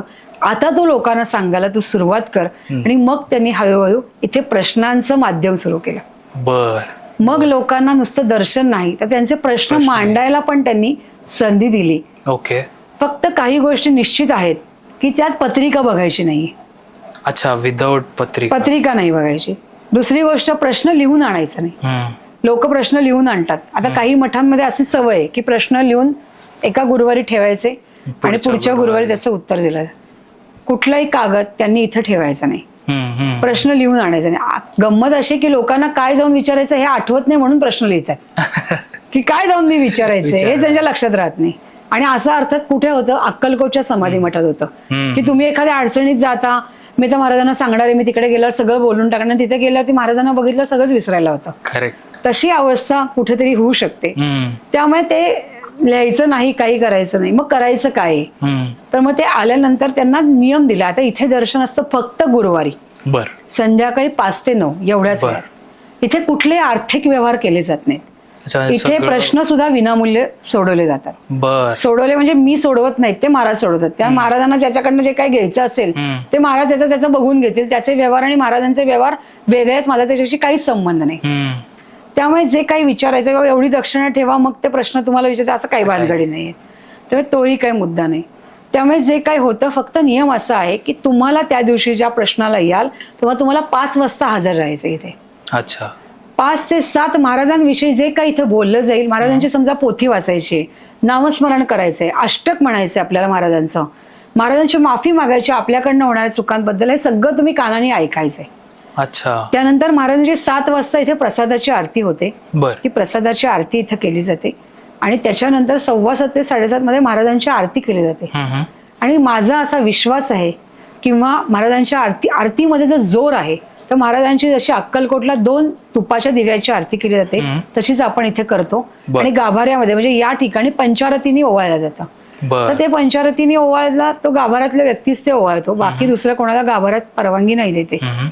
आणि जो ती 2 दिव्याची आरती आहे ती इथे प्रत्येकाने आरती घ्यायची. अच्छा. त्या आरतीच्या ताटाचा जो स्पर्श आहे ही त्याची पॉझिटिव्हिटी. मी अनेकांना घरात सांगते तुम्ही रोज आरती करा, लोकांना वेळ नाहीये, पण आरती केल्याने ती जी पॉझिटिव्हिटी घरामध्ये येते, ते जे दिवे तुम्ही फिरवता देवापाशी ते कळत न कळत तुमच्या भोवती पण फिरले जातात. खरं. ती जी पॉझिटिव्हिटी येते ती सुद्धा येण्याची खूप गरज आहे. आणि आरती करताना लोक काय होतात इकडे तिकडे बघतात, त्यांनी त्या दिव्यांकडे बघायला पाहिजे. इव्हन देवांकडे नाही बघितलं तरी चालेल. पण त्या दिव्यामध्ये त्यांना ती शक्ती, कारण दिवा ही एक पॉझिटिव्ह गोष्ट आहे सगळ्यांसाठी. कारण दिवा लावतोय, काही झालं ते देवापाशी आम्ही दिवा लावला, आम्ही काय अडचण येतो देवापाशी दिवा लावतो, अमकं करतो. तर ती जी दिव्याची पॉझिटिव्हिटी आहे तर त्याच्यामध्ये तुम्ही बघण्याची नितांत गरज आहे. तर ती बघायची आणि आरती रोज करायची. मी घरात सांगते. आता किती जण करू शकतात माहित नाही, संकटात आले की सगळे करतात, इतर वेळेस काय जास्त कोणाचं केलं जात नाही. पण आपल्याकडे आरती रोज असतेच असते. गुरुवारच्या आधी सगळ्यांना घेता येते आणि कंपल्सरी. बऱ्याच लोकांना अशी सवय असते की आरतीचं ताट असं धरतात आणि आपला हात आपल्याला लावतात. अरे आपला हात काय एवढा पुण्यवान आहे का की आपण तो लावावा आपल्याला? तर दोन्ही हातांनी ती आरती धरल्या गेली पाहिजे. त्या वेव्हलेन्स दोन्ही हातातनं आल्या पाहिजे. कारण दोन्ही हातांची कामं वेगळी आहेत, दोन्ही हातांची शक्ती वेगळी, पण सगळी कामं दोन्ही हातांनीच केली जातात. बरोबर. आणि जर ती दोन्ही हातांनी करायची असतील तर ती दोन्ही हातामध्ये ती शक्ती आली पाहिजे तुमच्याकडे. करेक्ट. म्हणून त्या आरतीला दोन्ही हात लावायचे, दोन्ही हाताने नमस्कार करायचा, एका हाताने नमस्कार करायचा नाही. हे सगळं आपला धर्म पण शिकवतो आपल्याला. हे सगळं करायचंय आपल्याला. सगळं लोक अक्षरशः जे खरंच ज्यांच्याकडे एखादा अवयव कमी असतो त्याची जी तळमळ असते ती सुदैवाने आपल्याकडे ती नाहीये ना. मग आपल्याला जे दिलं आहे ते प्रामाणिकपणे ज्याने दिलंय त्याच्यामध्ये विलीन होऊन ते त्याला झुकणं, त्याला वाकणं हे खूप गरजेचं आहे. बरोबर. तर त्यामुळे ते मी त्यांना करायला सांगते. ती आरती झाल्यानंतर ज्यांना काही प्रश्न नसतात त्यांना सांगते मस्त प्रसाद घ्या महाराजांचा, बसा छानपैकी. ज्यांना माळ करायची ना, माझ्याकडे कुठली नाही तुम्ही माळ केलीच पाहिजे, तुम्ही पोथी वाचलीच पाहिजे, अशा प्रकारची बंधनं इथे अजिबात नाही. जबरदस्ती काही नाही. इतक्या 21 दिवसाचं तू तप कर, एका पायावर उभं राहा, असं माझ्याकडे काही नाही. मी फक्त म्हणते ज्या भावनेने तुम्ही महाराजांकडे आलाय ती भावना तशीच ठेवा. प्रेमाने महाराजांना हाक मारा. जे करायचं ते प्रेमाने करा, आनंदाने करा. प्रश्न आहे ते सोडवण्यासाठीच ते आहेत, ते सोडवणारच आहेत. त्यामुळे जेवढं चांगलपणाने कराल. ताई मग तुम्ही सांगितलं ते वाचलं, मी वाचलं बरं का. काय वाचलं बाबा? काय माहिती नाही काय वाचलं, पण वाचलं, पोथी आटपली. तर हे करण्यापेक्षा त्याला बाजूला ठेवायचं. जेव्हा तुम्ही शांत व्हाल तेव्हा पोथी वाचा. ते किती चांगलं आहे. आणि तुम्हाला जे काही म्हणायचं आहे ते शांतपणे बसा. खूप जण समोर बसतात महाराजांच्या. आता इथे जागा इतकी छोटी आहे की बिचारे आमचे जेंट्स जे बसतात ना त्यांना महाराज दिसतच नाहीत. कारण ते दुसऱ्या स्वयंपाकघरात त्यांना बसावं लागतं, म्हणून महाराज दिसत नाहीत. पण त्या वेव्हलेन्स ज्या आहेत तर त्या महाराजांच्या तिथपर्यंत जाऊन पोहोचलेल्या असतात. पण महाराजांनी गंमत केली. आमच्याकडे येणाऱ्या प्रत्येक म्हणजे लग्न झालेल्या प्रत्येकाला महाराज त्यांचा जावई म्हणतात. आणि त्यांना सांगतात की आरती झाली की सगळ्या जावयांनी हॉलमध्ये या. आणि मग मध्ये ते येतात सगळेजण आणि मग महाराजांचं दर्शन शांतपणे घेतात. आता ते पण जावयाचं नातं वेगळं आहे महाराजांशी, कारण सगळ्या मुली आणि माझा जावई, कारण जावयाचा लाड पण होतो आणि मुलीचाही लाड होतात, म्हणून वेगळंच नातं महाराजांनी या घरामध्ये तयार केलंय. तर ते सगळं चालू असतं. मग त्यानंतर ज्यांचं काही प्रश्न नसतात ते प्रसाद घेतात. ज्यांचे प्रश्न असतात त्यांना आम्ही 5 वाजता ते नंबर, त्यांचं नाव नोंदणी होते, नंबर त्यांना दिले जातात, म्हणजे मग गोंधळ होत नाही. आणि मग ते प्रश्न विचारायला एक महाराजांनी जी आता मी इथं बसली तशीच एक गादी दिलेली आहे. त्या गादीवर, ज्याला ऑफिशियल गादी म्हणतात, पण जे महाराजांनी मी कित्येक महिने उभं राहून त्या प्रश्नांची उत्तरं देत होते. पण महाराजांना बहुतेक माझी दया आली की 3-3, 4-4 तास उभं राहून एखादं सांगत राहणं एखाद्याला, तर त्यांनी मला ते बसायला परवानगी दिली. आणि त्याच्यानंतर ते बसून तो व्यक्ती मला तो नंबर देतो आणि तो माझ्याकडे बघून तो प्रश्न विचारत नाही, तो महाराजांकडे बघून तो प्रश्न विचारतो. आणि मग महाराज त्याचं ते उत्तर मला सांगतात की त्याला ते सांग. आणि ते जे काही सांगितलं जातं, माणसाचं कसं असतं, एक प्रश्न विचारून त्याला समाधान होत नाही, कारण एकाच दुसरा प्रश्न लपलेला असतो. आणि त्याला जेव्हा उत्तर मिळतं त्याला असं वाटतं लगेच दुसऱ्या प्रश्नाचं पण उत्तर मिळावं. पण महाराज गंमत अशी करतात की मग त्याचे सगळे पत्ते ओपन करायला लागतात की तू होय असं का केलं आहेस आणि त्याच्या मागची कारण काय आहे. आणि मग जेव्हा त्याला कळतं की आपल्यावर थोडं तासतंय, मग तो सावध राहतो. मग जेवढ्या प्रश्नांची उत्तर आहे तेवढंच घेतो आणि तुला सांगितलं ना तेवढं कर, बास झालं. फार लांबचं जुने जन्म शोधा, पुढचे काय होणार भविष्य बघा, त्याच्यापेक्षा आजचा प्रश्न सुटला की भविष्य चांगलंच होणार आहे ना. त्याच्या मागे धावायची तुला आत्ता लगेच गरज नाही. ते चांगल्यासाठीच तो इथपर्यंत येऊन पोहोचला आहेस आणि तुला हे चांगल्यासाठीच महाराज तुला काहीतरी करायला सांगतायत. आणि ज्यांना महाराज सांगतात की काही महाराजांना अक्षरशः शब्द देतात महाराज की तुझं काम 7 गुरुवारपर्यंत डेफिनेट होणार म्हणजे होणार. मग ते नोकरी असो, लग्न असो, एखादा क्रिटिकल प्रश्न असो, एखादा आर्थिक व्यवहार अडकलेला असो, काही असो, तर महाराजांनी समजा सांगितलं 5 गुरुवारमध्ये होईल, 3 गुरुवारमध्ये होईल, 7 गुरुवारमध्ये होईल, 11 गुरुवारमध्ये होईल. तर महाराज त्यांना इथे एक उपासना करायला लावतात. ती त्यांनी इथेच बसून कंपल्सरी करायची. ओके. महाराजांनी एक पाण्याचं भांड आम्हाला निश्चित करून दिलंय की हेच भांड घ्यायचं आणि एक माळ आहे इथे सगळ्यांची. बरेच जण तारक मंत्रावर हे करत असतात, ओके, त्यांच्या घरी करतात, पण महाराजांनी ते काम इथंच येऊन करायला सांगितलं. कारण हा जो प्रवास आहे, महाराजांना भेटण्याची जी ओढ आहे, आपल्या बाबतीतलं जे कर्तव्य आहे, ते तुम्ही एक जागा सोडून दुसरी जागापर्यंत येत नाही तोपर्यंत ते पूर्ण होत नाही. म्हणून तर लोक उठून अक्कलकोटला जातात. आम्ही का जातो, महाराज असूनही का जातो, तुमचं काम आहे ते, तुमचं कर्म आहे ते, तुम्हाला करायचं आहे ते. म्हणून त्याला सांगितलं असं की उपासना ही इथंच झाली पाहिजे आणि तारक मंत्र म्हणण्याची गरज नाही. फक्त श्री स्वामी समर्थ माळ करायची आणि त्या माळेवरती ते पाण्यावर हात ठेवायचा. माळ उजव्या हाताने करायची, डावा हात पाण्यावर ठेवायचा. मी जसं मगाशी म्हटलं की दोन्ही हातात ताकद असते. तो हात ठेवला, ते माळ करून झाली आणि नंतर माळ झाल्यावर ते पाणी पिऊन टाकायचे. तर खूप जणांना असा अनुभव आहे की त्याच्यात वेगवेगळे वास येतात. म्हणजे कधी अत्तराचा वास येतो, कधी मोगऱ्याचा वास येतो, कधी चंदनाचा वास येतो आणि त्यांची पॉझिटिव्हिटी वाढते, त्यांचा विश्वास वाढतो. महाराजांना तर तेच तयार करायचंय त्यांच्यामध्ये. आणि आज खरंच त्याच गोष्टीची जास्त गरज आहे की बाबा आत्मविश्वासाची ही नितांत गरज आहे आज. करेक्ट. तोच कमी पडतोय सगळीकडे. सगळं समोर असतं तरी आत्मविश्वास नसतो. तर त्यामुळे तो खूप प्रचंड कमी. आणि मी असं बघितलंय की प्रचंड एज्युकेटेड मुलं इथे येतात आणि इथे तरुण मुलांची जास्त हे आहे. 16 वर्षांपासनं अगदी टिल्लू पिल्लू पण मुलं येतात. आणि मग आली की कोण आहेत ते, स्वामी आजोबा आहेत, छोटी छोटी येतात. मग इथे या सगळ्या गाभारामध्ये प्रचंड प्रसाद असतो. जे कोणी देतात इथे ठेवलं जातं. आणि मग त्यांना विचारलं तुला याच्यातलं काय आवडलंय, मग ते सांगतात मला हे पाहिजे, मग ते पाहिजे, मग बर्फी आवडले, मग त्याला तो प्रसाद देऊन ती खुश असतात. मग ते गंमत अशी होते की हे स्वामी आजोबा आणि मी कोण, स्वामी आजी. अच्छा. मग ते वेगळंच नातं निर्माण होतं. मग ते आतनं दारात आलेले मी त्यांना पहिले दिसतं, मग महाराज दिसतात ना, आजी असे हाक मारतो, मग आजोबांकडे वळतो. हे जे आहे ना, हा आनंद प्रचंड मोठा आहे. आणि जसं तरुण मुलं आल्यानंतर माझ्याकडे एक मुलगा येत होता, गंमत म्हणजे त्याचं लग्न ठरत नव्हतं. त्याला उपासना वगैरे करायला, त्याला पहिले नोकरीसाठी अडकलं तर त्याला महाराजांनी नोकरी दिली त्या उपासनेच्या याच्यावरती. सगळं स्टेबल झालं. तर त्याला मुली पण येत होता. तो म्हणला काकू, त्या मुलींशी बोलताना माझा कॉन्फिडन्सच वाटत नाही मला. म्हटलं अरे तिच्या आटीमागेच एवढं झुकतोय की तुला कॉन्फिडन्स वाटणारच नाही ना. पण यातनं पर्याय निघतात. असं नाही की जगात पर्याय काहीच नाही, असं नाही होऊ शकत ना. मग काय करायचं, मी ती समोर बसली त्या टेबलवर मी बोलू शकत नाही. आता हे सगळं गंमत म्हणून इतरांना जरी वाटली तरी त्याचंच एक काही तळमळ आहे. कारण लग्न वेळात होणं, सगळ्या गोष्टी वेळात होणं. आता मी काय करू. त्याला काही सांगितलं नाही. म्हटलं तू ज्या टेबलावर बसतोय ना, त्या शेजारी महाराज पण बसलेले आहेत, शेजारच्याच खुर्चीवर आहेत ते. आणि फक्त श्री स्वामी समर्थ म्हण तिच्याशी बोलण्यापूर्वी, आणि आजोबा मला सपोर्ट करा. मी काही वाईट बोलणार नाहीये ना, मी माझा पार्टनरच शोधतोय. त्यामुळे माझं सगळं तुम्ही छान करा. तुम्ही माझ्या शेजारी बसलात, चुकलं तर माझा कान धरा, एवढंच बोल म्हणलं. आणि तिथे बस. आणि त्या मुलाचं लग्नही ठरलंय, तारीखही ठरली, पेढेही आणून दिलेत, मुलीलाही घेऊन आलाय, तिच्या आई वडिलांनाही घेऊन आलाय. म्हणजे हे जे महाराज करतायत, ही ताकद देत आहेत ना, ही खूप मोठी आहे. आणि या आजकालच्या काळामध्ये त्याची प्रचंड गरज आहे. एवढं सगळं करूनही माणसाकडे आत्मविश्वास नसेल तर काय उपयोग आहे सगळ्या गोष्टींचा. खरं. म्हणून मी त्यांना कुठल्याही बंधनात, माळेत, पोथीत अडकवत नाही. त्यांना त्या निवांत त्यांचं आयुष्य महाराजांना, आधी त्यांचं नातं तर जुडवा, मग महाराज मग तुम्हाला जेव्हा मिळेल तेव्हा ते मिळेल. आणि करतात. आजकालची मुलं सुद्धा पारायण करतायत, प्रचंड प्रमाणात करतायत. त्यांना त्याचं महत्व कळलेलं आहे. फक्त असं आमचं असतं की तुम्ही जे कराल ते प्रामाणिक करा, मध्ये सोडू नका. बरोबर.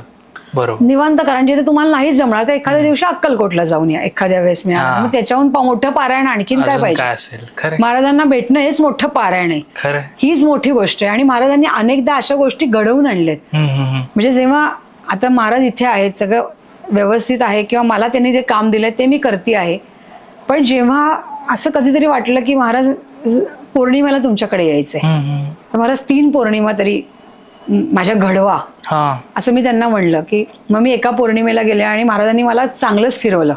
कारण मी फक्त पौर्णिमा बघितलं. पौर्णिमेत पौर्णिमा नुसती न बघता पौर्णिमेची वेळ बघणं गरजेचं असतं. ती पौर्णिमा सुरू कधी होते हे आवश्यक आहे. आता पौर्णिमा लागली किंवा आज पौर्णिमा आहे हे म्हणून चालत नाही. तर ती वेळेची फार नितांत गरज आहे बघण्याची. आणि मी तेच बघितलं नाही. आणि मी गेले तेव्हा ते कोजागिरी होती, ती संध्याकाळी 7 नंतरच सुरू होणार होती. मी सकाळी 11 वाजता अक्कलकोटला 7 पर्यंत काय करू, कारण मी दर्शनाला आहे पौर्णिमेच्या आली. बरोबर. जोपर्यंत मी पौर्णिमेचं दर्शन घेत नाही तोपर्यंत माझं पौर्णिमा पूर्ण होत नाही. मग महाराजांनी काय करावं, अख्खा अक्कलकोट फिरवलं. त्या मस्त टमटम मध्ये बसवलं आणि जा इकडे जा तिकडे जा, बघ तरी माझं कसं आहे, छान, हे किती सुंदर आहे, हे सगळं किती छान आहे, मी कुठे कुठे बसलोय, मी कुठे कुठे थांबलोय, बघ तरी हे. आणि त्या दिवशी त्यांनी मला अक्कलकोटची जणू काही त्यांनी मला दाखवून दिलं की माझं कसं पवित्र आहे, स्थान आहे. आणि मग त्याचं आणखीन अक्कलकोटशी माझं नातं घट्ट झालं. म्हणजे नुसती पौर्णिमा असं नाही, तर त्यांच्याशी होणारं दृढ नातं तिथं गेल्यावरच ते पूर्ण होतं. मग तिथे गेल्यावर त्या पौर्णिमेचा आनंद वाढला. मग 3 पौर्णिमेच्या महाराजांना 5 पौर्णिमा होतील का हो, असं म्हणलं. मग तिकडे एक गुरुजी म्हणले असं पौर्णिमा मागायच्या नाहीत. म्हटलं मी कुठे मागितलं, मी त्यांना म्हटलं करून घ्या तुम्ही, कारण अनेक जण सांगतात पौर्णिमा आमच्या होत नाहीत. सोलापूरला काही जण ओळखीचे त्यांच्या अक्कलकोटला जाऊन पौर्णिमा होत नाही. म्हटलं आता हे सगळं करता धरता करविता तुम्ही आहात ना, मग तुम्हीच ठरवा, कारण आमची भावना एवढीच आहे की तुम्हाला भेटायचंय, बाकी आम्हाला तिथे जाऊन काही वेगळं करायचं नाहीये. आणि महाराजांनी त्या पौर्णिमा करताना 5 पौर्णिमेला माझ्यावर 20, 25, 30 लोक अशी गाडी भरून भरून पौर्णिमा त्या केल्या गेल्या. मग 6व्या पौर्णिमेला मंडळी थकली, कारण माझ्या तोंडून 11 पौर्णिमा आल्या. आता मग 6व्या नंतर हळूहळू लोक कमी कमी होत गेली. मग काय आम्ही 2-4 जण असं जसं ऍडजस्ट होत होतं तसं आम्ही जात होतो.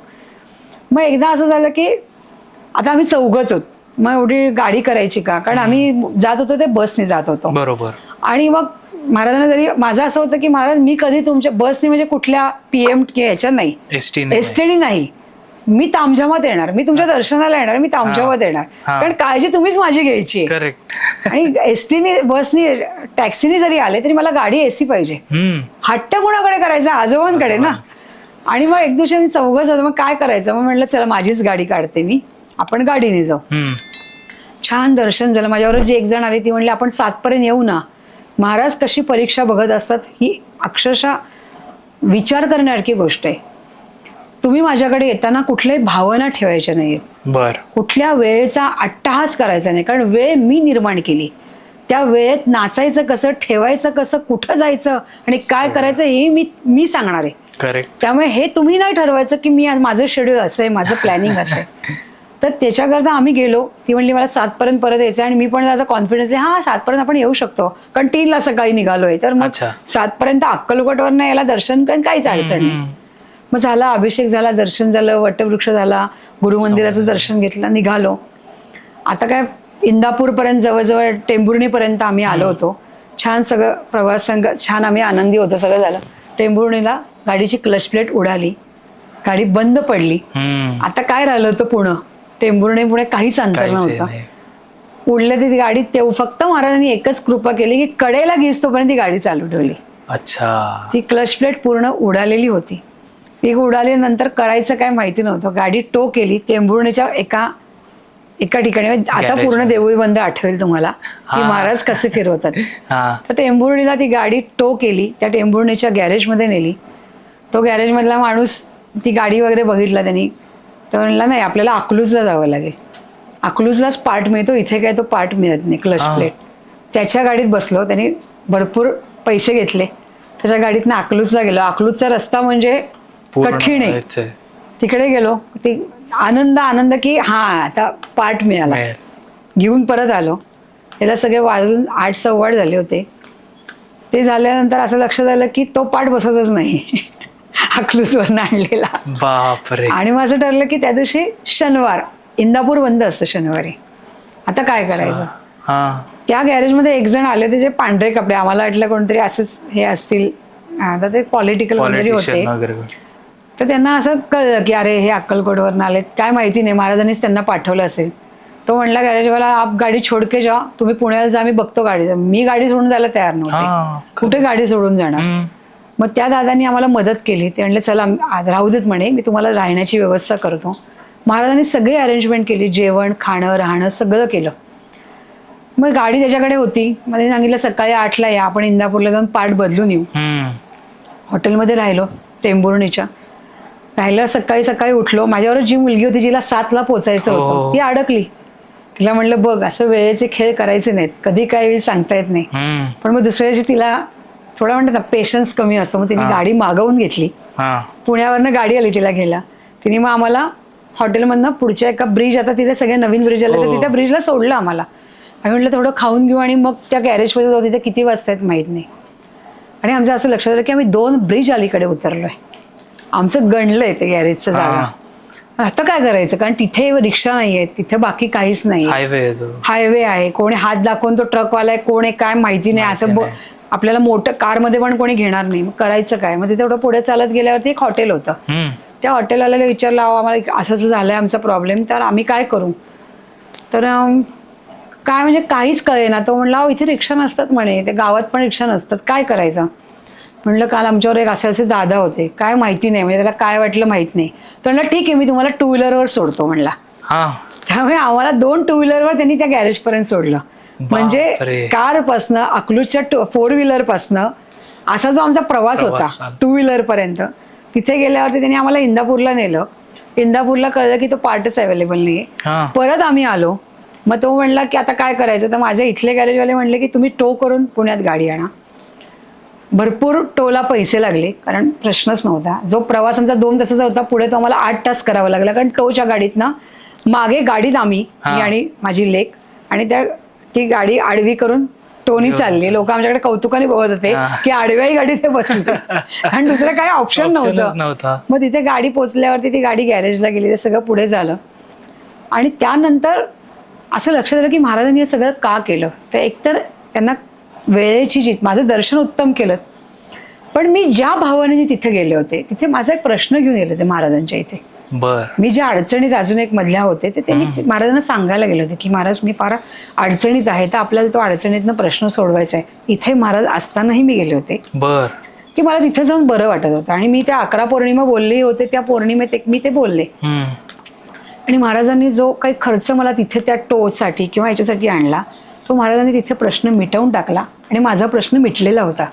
म्हणजे महाराजांनी जे पूर्ण केलं ते माझं कर्म होतं, ते पहिलं वॉशआउट केलं आणि मग माझा प्रश्न सोडून मला उत्साहाने माझ्या नवीन कामाला लावलं.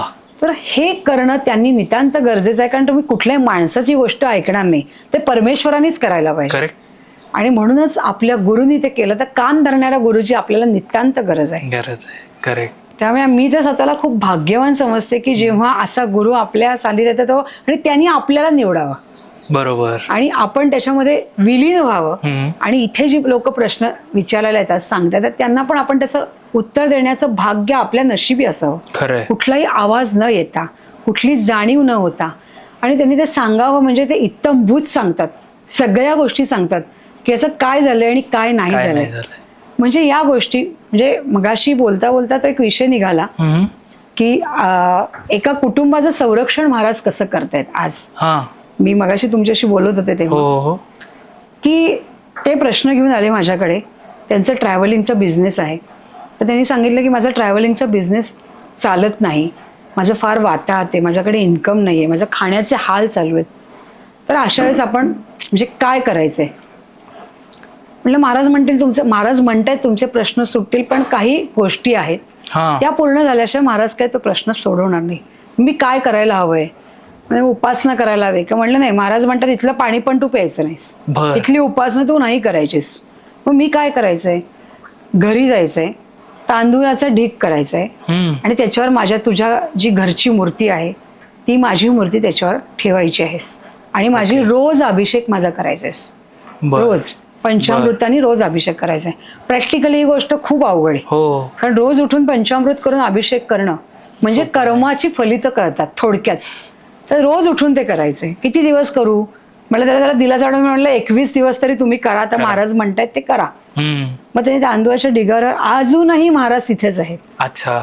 पण ज्यांनी त्याचं जे बिझनेस आहे का चालत नाही याचं कारण त्यांनी मला खरं सांगितलं नाही. जे महाराजांनी मला ऑलरेडी इथे सांगितलं होतं की त्याचं काही ज्या सवयी आहेत वाईट, त्याच्यामुळे ते ट्रॅव्हलिंग त्याचं होत नाहीये आणि त्यात तो लोक त्याच्या गाडीत बसायला घाबरतात. अच्छा. तर मी त्याला सहज म्हणलं की पादुका अनेक ठिकाणी जातात, जर कधी अशी वेळ आली की माझ्याकडे गाडी अवेलेबल नाहीये तर मी तुमची गाडी बोलवून घेईन.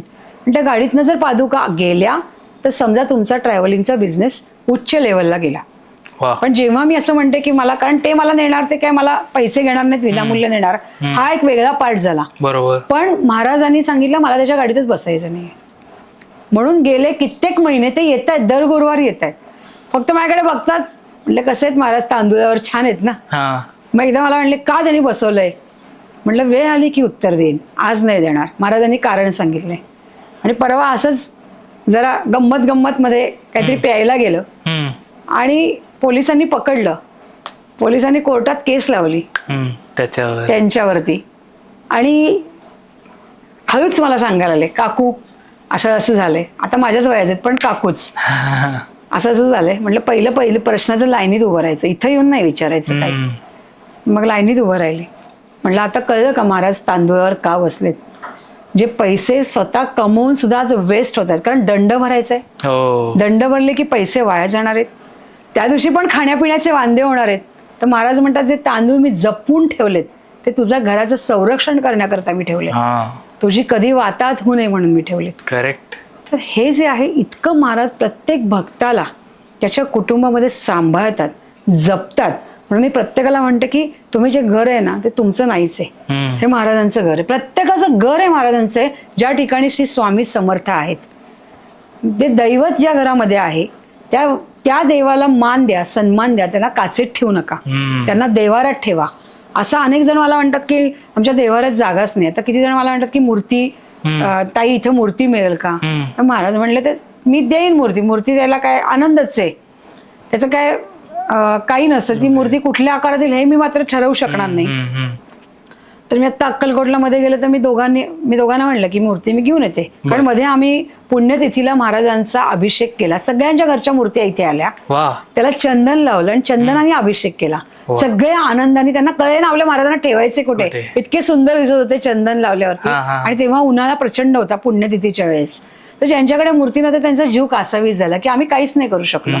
तर ते डोळ्यातनं मला कळत होतं की ही घालमेल काय आहे. मी अक्कलकोटला गेले की घेईन. म्हटलं तुम्ही मला आकार नाही सांगायचा, महाराज ज्या आकारात येतील ते येतील. मग त्यांना टेन्शन आलं की ज्या आकारात आले ते महाराज बसणार का देवाऱ्यात.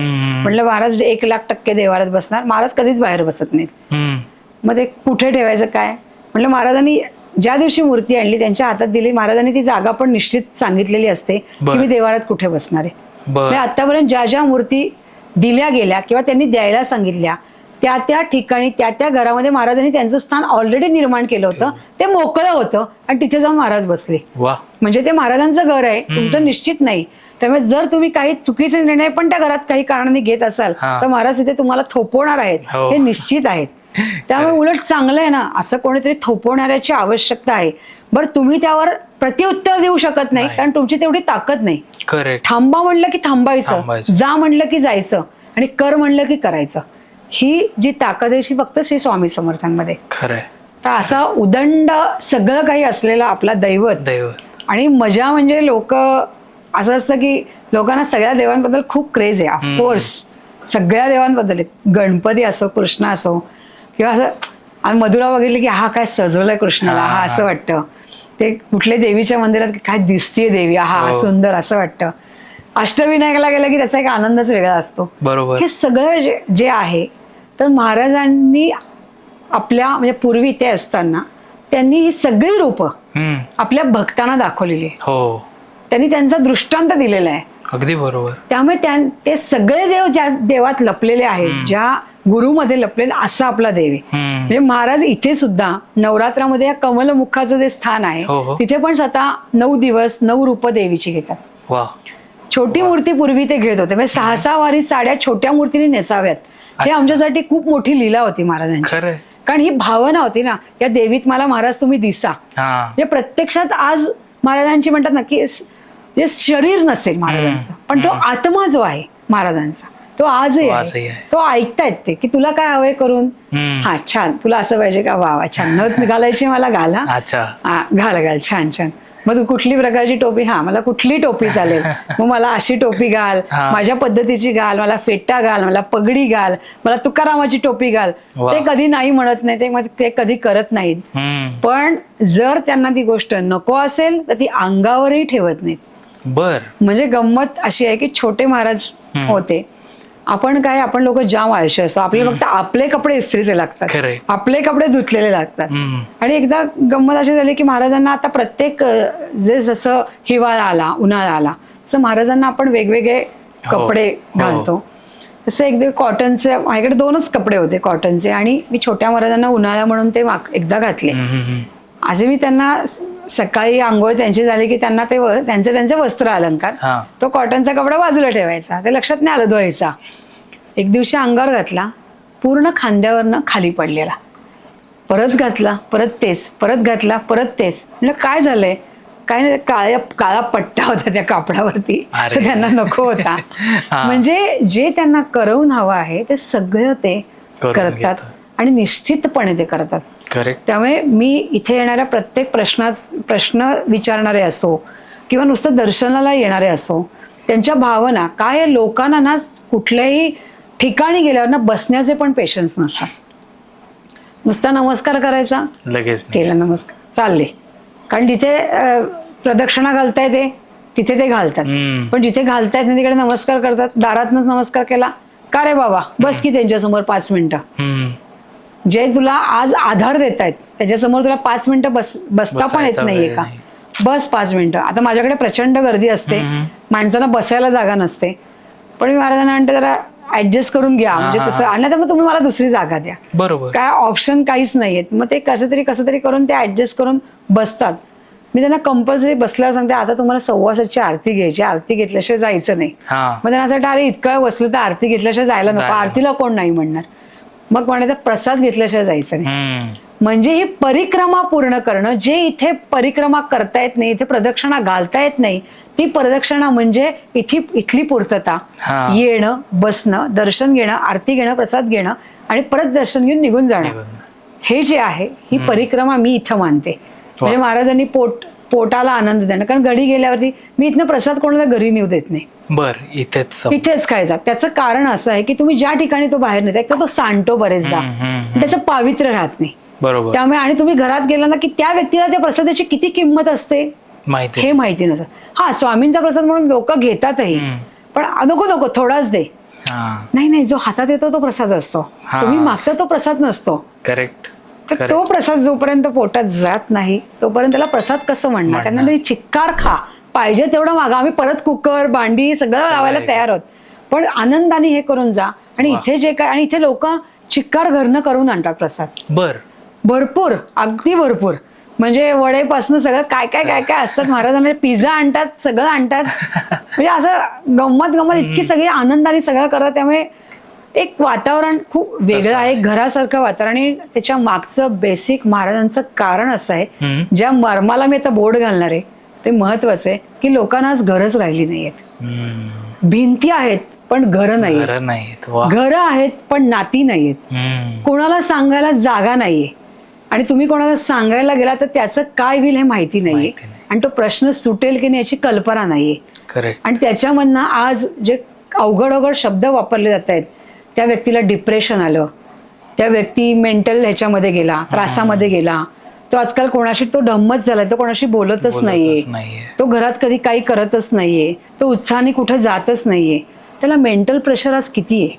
बरोबर. पण तो कुणाला सांगणार, कारण सांगण्यातनं कधी कधी वाद निर्माण होतात, त्यातनं निष्पन्न काही होत नाही. आणि म्हणूनच महाराजांनी हे घर निर्माण केले जिथे मठाची मंदिराची बंधनं नाहीये, जिथे तुम्ही या, बसा, महाराजांशी बोला, आपलं मन मोकळं करा आणि हक्काने सांगा आजोबा करा ना माझं काम. आणि मग ते आजोबा ते काम करतात, प्रेमाने करतात. आणि त्यांच्या जो चेहऱ्यावरचा जो आनंद असतो तो खरोखर बघण्यासारखा असतो. 6-6 वर्ष ज्यांना नोकरी नाही, जेव्हा ते इथे येतात, महाराजांना सांगितलं का आजोबा, नाही पण त्यांनी मला नाही दिली नोकरी, सांग ना बाबा, प्रेमाने सांग, ऐकतात ते. मग ती प्रेमाने मग उपासना करताना पण हात तरी नजरे महाराजांकडे बघायचे, डोळ्यात बघायचं महाराजांच्या. आणि तोच व्यक्ती डोळ्यात बघू शकतो जो खरा असतो. वा, अगदी बरोबर. तो व्यक्ती नाही बघू शकत जो डॅम्बिस असतो. अशी लोक इथे येतात, पण महाराज सांगतात ठोक याला, शब्दांनी ठोक.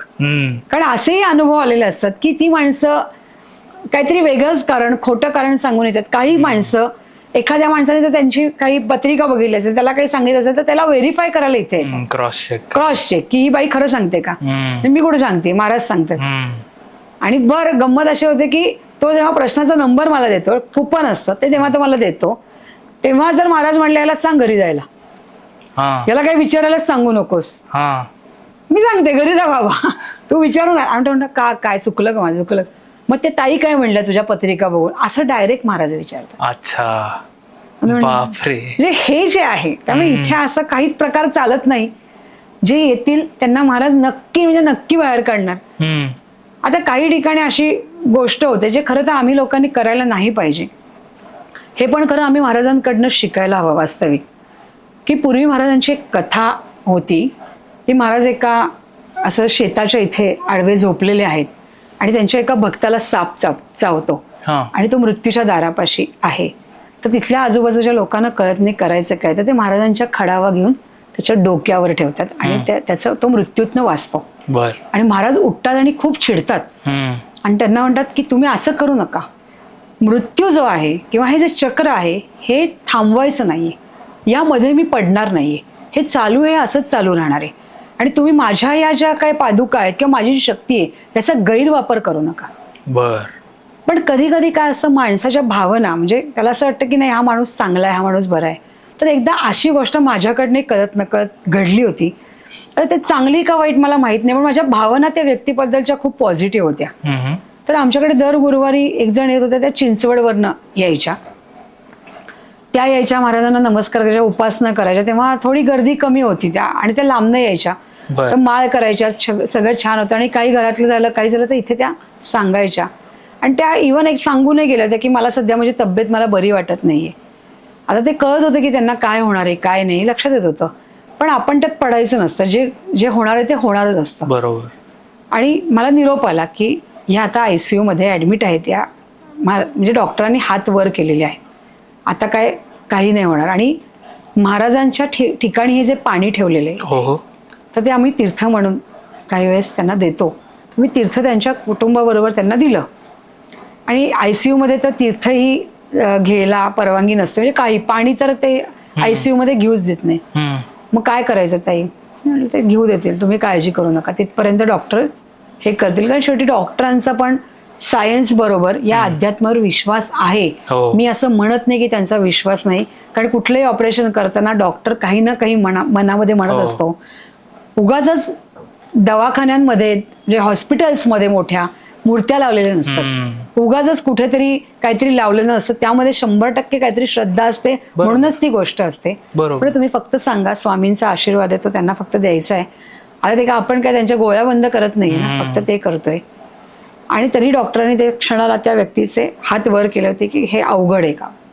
त्या दिवशी मात्र मी महाराजांना मनापासनं त्या उपासनेला बसले होते आणि त्या व्यक्तीचा प्राण वाचवा हे गाणं मी फक्त त्या व्यक्तीसाठी एकदाच घातलं होतं. आणि अक्षरशः 48 तासाच्या आतमध्ये ती व्यक्ती बाहेर आली होती. तर ही जी फक्त मी म्हणलं माझा हा जो स्वार्थ आहे हा मला प्रत्येकच वापरू देऊ नका.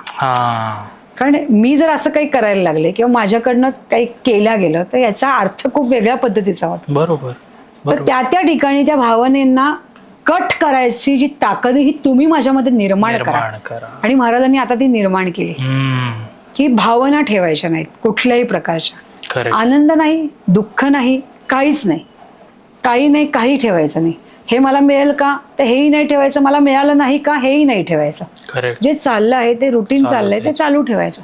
तुम्हाला करायला सांगितलं ते करा. आणि खरंच जो व्यक्ती म्हणजे असं मी म्हणत नाही की त्या व्यक्तीने आजकालच्या काळात कमवायला कमी पाहिजे किंवा त्याने अपेक्षा ठेवू नये, त्याने स्वप्न बघायचं थांबवावं, हा माझा मुद्दा नाहीये. माझा मुद्दा फक्त याच्यामध्ये आता माझा पार्ट वेगळा आहे. महाराजांनी मला वेगळं काम दिलंय. पण ही जे लोक म्हणजे सगळी मंडळी जे एक रुटीन त्यांचं आयुष्याचं आहे, म्हणजे समाधानी कमी पैशात असावा कमी कामात असावा असं मी म्हणत नाहीये. पण जर एखादी गोष्ट तुमच्या इच्छेप्रमाणे घडली नाही तर तुमचा पेशन्स मात्र जाऊ देऊ नका.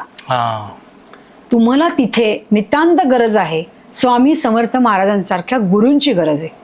आणि याच्यासाठी अशी घरं महाराजांनी निर्माण केली आहेत की तुम्ही तिथं जावत, महाराजांच्या ठाई बसावत, जी मनशांती अपेक्षित आहे खूप काही न करता तिथे बसणं ही पण तुमच्यासाठी खूप मोठी मनशांती आहे.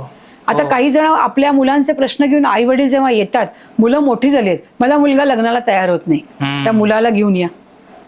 कारण मी आई वडिलांना मुलांचे प्रश्न विचारू देत नाही, कारण त्याची गोष्ट वेगळी असते. परवा पण इथे एक जण आला, त्यांनी मला आधी विचारलं होतं की माझा भाऊ किंवा हे माझं लग्न करत नाहीये, म्हटलं त्याला घेऊन ये. तो समोर आला तर लक्षात आलं की त्याचा एका मुलीशी अफेअर आहे. म्हटलं घरी सांगायला घाबरतोय. त्याला म्हणलं ठीक आहे ना, तुला माहिती ना ती मुलगी चांगली आहे, वेळ आली की कधी ना कधी तू असं किती दिवस राहणार आहेस, तुला घरी कधीतरी सांगायचंच आहे ना. त्याच्यावर त्याचा कॉन्फिडन्स बिल्ड झाला, तो आता शेड्यूल करायला लागला, मी ते कधी सांगू. कारण माणसाला वेळ, एक कॉन्फिडन्स देणं, वेळ देणं ही फार नितांत गरज आहे. त्याला माहिती आहे त्याच्यासमोर मी त्याला त्याच्यासमोर कुठले प्रश्न येणार तेही सांगितले, पण ते सगळ्यांसमोरच येणारे प्रश्न आहे. जिथे सासू आहे, जिथे सून आहे, जिथे सगळं आहे, ते घर आहे म्हटलं सगळंच येणार आहे. पण मग त्यातनं हँडल कसं करायचं, त्यावेळेस सुद्धा तुला महाराज मदत करतील, तुला त्यातनं बाहेर काढतील, ते घर तुझा आनंदी करतील. हे स्वामी सहज करू शकतात जेव्हा तू त्यांच्यावर विश्वास ठेवतोस. करेक्ट. आणि म्हणून महाराज कुठल्याही मंदिराची बंधनं इथे न ठेवता घराचीच ठेवते. आणि म्हणून मी इथेही लिहिलेलं आहे की स्वामी समर्थ महाराजांचं घर आहे. आज हा जो काय गाभारा आहे किंवा महाराज बसलेत, तर गंमत अशी आहे की पूर्वी आमच्याकडे असं वास्तुतज्ञ येऊन गेले असंच घर बघायला, आपल्याला कौतुक असतं. त्यांना आम्ही असं बोलवलं होतं की बाबा हा बघा बघा छान आहे. तर ते म्हणले ही खोली नाही मालकाची आहे, तर तुम्ही इथे, मला म्हणले तुम्ही इथे शिफ्ट व्हा.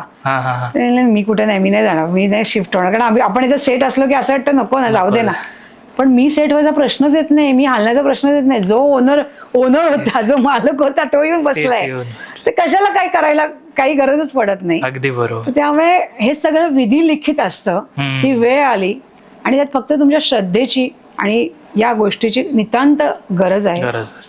एकदा आणखीन महाराज आणखीन काही गोष्टी करतात की बरेचदा असं होतं की आम्ही काही ब्रॉडकास्ट बघतो किंवा आम्ही अनेकांचं बघतो, आपल्याला क्युरिओसिटी असते ती आपल्या पत्रिकेची असते. आणि माझ्या पत्रिकेत काय, माझ्या पत्रिकेत काय काय कुठे धनलाभ दिसतोय का, एकदम धन मिळेल असं वाटतंय का.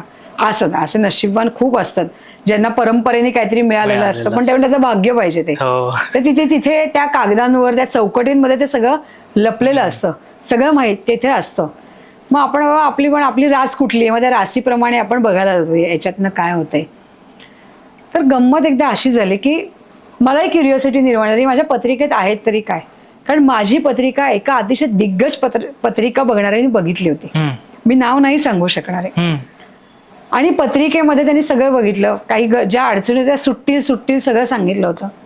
पण तो व्यक्ती मला हे नाही सांगू शकला की तुझ्याकडे एक आध्यात्मिक बैठक बसेल भविष्यात. खरं तर आपल्याला अपेक्षित असतं ना, जसं म्हातारपणी तुमचा काळ कसा जाईल हे जर पत्रिकेवरच सांगता येत असेल तर हे सुद्धा, तर एखादी गोष्ट ही सांगता यायला पाहिजे. असं म्हणजे मी कसं माझं चुकीचं असेल, पण सांगता यायला पाहिजे. पण त्या व्यक्तीला ती गोष्ट नाही सांगता आली. आणि आता महाराज आले, मग त्याच्यानंतर तरी सुद्धा काहीतरी चलबिचल झाली, काही निर्णय मला घ्यायचे होते. तर मी असा विचार केला की आपण अजून एक आमचे ओळखीचे गुरुजी आहेत, त्यांच्याकडे आपली पत्रिका घेऊन जावी आणि त्यांना ती पत्रिका आपली दाखवावी आणि मी आमका निर्णय कधी घेऊ, कधी तो योग्य वेळ आहे ते त्यांनी सांगावं बघून. त्यांच्याकडे मी पत्रिका दिली.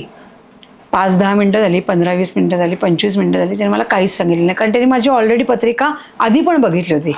मी म्हणलं यांना एवढा वेळ लागतोय म्हणजे काहीतरी घोळ आहे पत्रिकेत, काहीतरी मोठी माती खाल्लेली आहे, पण काहीच सांगत नाही हा बाबा. आणि थोड्या वेळाने 20-25 मिनिटं झालं त्यांनी पत्रिका बंद केली आणि ते सांगितलं ही स्वामींसमोर नेऊन ठेवा आणि मला माफ करा, यातली एकही रेघ मला दिसत नाहीये या पत्रिकेतली. आणि मला पण कळेना, ज्यांनी माझी पत्रिका पूर्वी बघितली त्यांनी मला काही सांगितलं असेल कदाचित, तरी हे नाहीच सांगितलंय, कोणालाच सांगता नाही आलं. मग ह्याने मला काहीच कसं नाही, त्यांना रेगाच कशा दिसत, माझ्या पत्रिकेच्या रेगा गेल्या कुठे, हातावरच्या पण चेक केल्या त्या होत्या, पण ते काय आपल्याला वाचता येत नाही, त्यामुळे तो काय प्रश्न नाही. आता काय हात जोडलेले आहेत ना, त्यामुळे आपोआपच रेषा बंद आहेत. आता सर्वस्व आहे ते त्यांच्या पुढे. पण तरी सुद्धा आपण ती चूक करायला गेलो आणि ती पत्रिका त्यांना दाखवायला गेलो. आणि घरी आल्यावर मी खूप रडले महाराजांना की महाराज मी खूप मोठी चूक केली, तुम्ही असताना ती माझी पत्रिका मी तिथे दाखवायला गेली आणि त्यांना काहीच कसं कळलं नाही. आणि त्यांनी सांगितलं की त्यांच्या वतीने पण तुमची माफी मागायची. अच्छा. तर मी ती माफी त्यांच्या वतीने पण तुमची मागते. पण या प्रश्नापर्यंत मी जाऊन पोहोचत नव्हते की यांना रेगच का दिसली नाही, माझ्या पत्रिकेतला काही दिसलंच कसं नाही. बरोबर. तर ज्यांनी ही मूर्ती अर्पण केली त्यांच्या मुलाशी मी या विषयावर बोलले की असं कसं झालं बाबा, असं कसं झालं, मी या गोष्टीने. कारण त्याला महाराजांची मूर्ती अर्पण करतानाच मला त्यांनी सांगितलं होतं की महाराजांच्या हृदयाचे ठोके चालू आहेत, त्यांची नाडी चालू आहे, ते जिवंत अवस्थेत, त्यामुळे तू प्रतिष्ठापित त्यांना करू नकोस. इतकं जो व्यक्ती सांगू शकतो त्याला बऱ्याच गोष्टी माहिती असतील, म्हणून मी त्याला हे विचारलं. कारण आजकाल कुणाला विचारावं हा पण एक मोठा प्रश्न आहे. अगदी बरोबर. तर मी त्याला विचारल्यानंतर त्यांनी मला सांगितलं की ज्यांना महाराज हात देतात त्यांच्या भविष्याची पत्रिका सुद्धा महाराजच तयार करतात. अगदी खरं. त्यामुळे तुमच्या आधीच्या रेषा कुठं गेल्या आहेत हे तुम्हाला पण सापडत माहिती नाही. नाही. त्यामुळे आता ती पत्रिका महाराजांनी तयार केली. आता महाराजच ठरवणार की या कुठल्या दिशेला तुला जायचंय. त्यामुळे ही पत्रिका कोणालाच पुढे भविष्यात कधी दाखवायला जाऊ नकोस. आता सगळं भाकीत हे महाराजांनी निश्चित केलंय. आणि जर महाराज निश्चित करत असतील तर ते आपलं वाईट कधीच करू शकत नाहीत आणि ते करणारही नाहीत. तर मी इतकी निश्चिंत झाले की पत्रिका बदलत नाही असं कधी घडत नाही. महाराजांच्या भक्तीमध्ये, महाराजांच्या इथे तुम्ही जर विलीन झालात तर अशक्य असलेल्या गोष्टी ज्या शक्य होतात, हे वाक्य महाराजांचं निश्चित असतं. खरंय. अशक्य ही शक्य करणारे निव्वळ ते आहेत. खरंय. त्यामुळे इतकी ताकद त्यांच्यात जर असेल तर मग काय आपल्याला हवंय. म्हणून फक्त गुरु त्यांना माना. त्यांनी जर तुम्हाला अजून सिलेक्ट केलं नसेल तर तुम्ही त्यांना म्हणा की मला सिलेक्ट करा. आता तुम्ही मला गुरु म्हणून मान्य करा आणि सगळं काही तुम्ही मला जे काही आहे, हा ठीक आहे, माझ्या वेळेनुसार, माझ्या प्रारब्धानुसार मला द्या. पण जो मला विश्वास देताय तर तुम्ही मला कायमस्वरूपी द्या. वा. आणि म्हणून या घराच्या सगळ्यांनाच आधार आहे. ज्यांना असं वाटत असेल की मला घर नाहीये, मला नातेवाईक नाहीये. खूप जण आहेत या जगात एकटे असणारे, खूप जण आहेत. त्यांची दुःख काय सांगावी तेवढी कमी आहेत. पण जेव्हा ते इथे येतात ना असं वाटतच नाही. कारण ते म्हणतात जेव्हा मी गुरुवारी दर्शनाला येतो ना तेव्हा आमचा अख्खा आठवडा अतिशय आनंदाचा जो परत बुधवारी आम्ही गुरुवारची वाट बघतो. आणि असे आयुष्याचे टप्पे त्यांचे चालू आहेत आणि मध्ये येणारे प्रश्न त्यांना काहीच वाटत नाही. जे त्यांना डोंगर वाटत होते कधी काही, तर त्यांना असं वाटतं ठीक आहे ना, सुटतील ना, आता काय गुरुवार येतोच आहे ना, मग बघू ना, असं म्हणायचोपर्यंत प्रश्न निवळलेला असतो. आणि ही ताकद कोण देतं तर फक्त महाराज देतात. मग एवढं जर सगळं देत असतील तर त्या गुरुवरती डोळे झाकून किंवा डोळे उघडून कसाही विश्वास ठेवा. ते तुमच्या बरोबर आहेतच.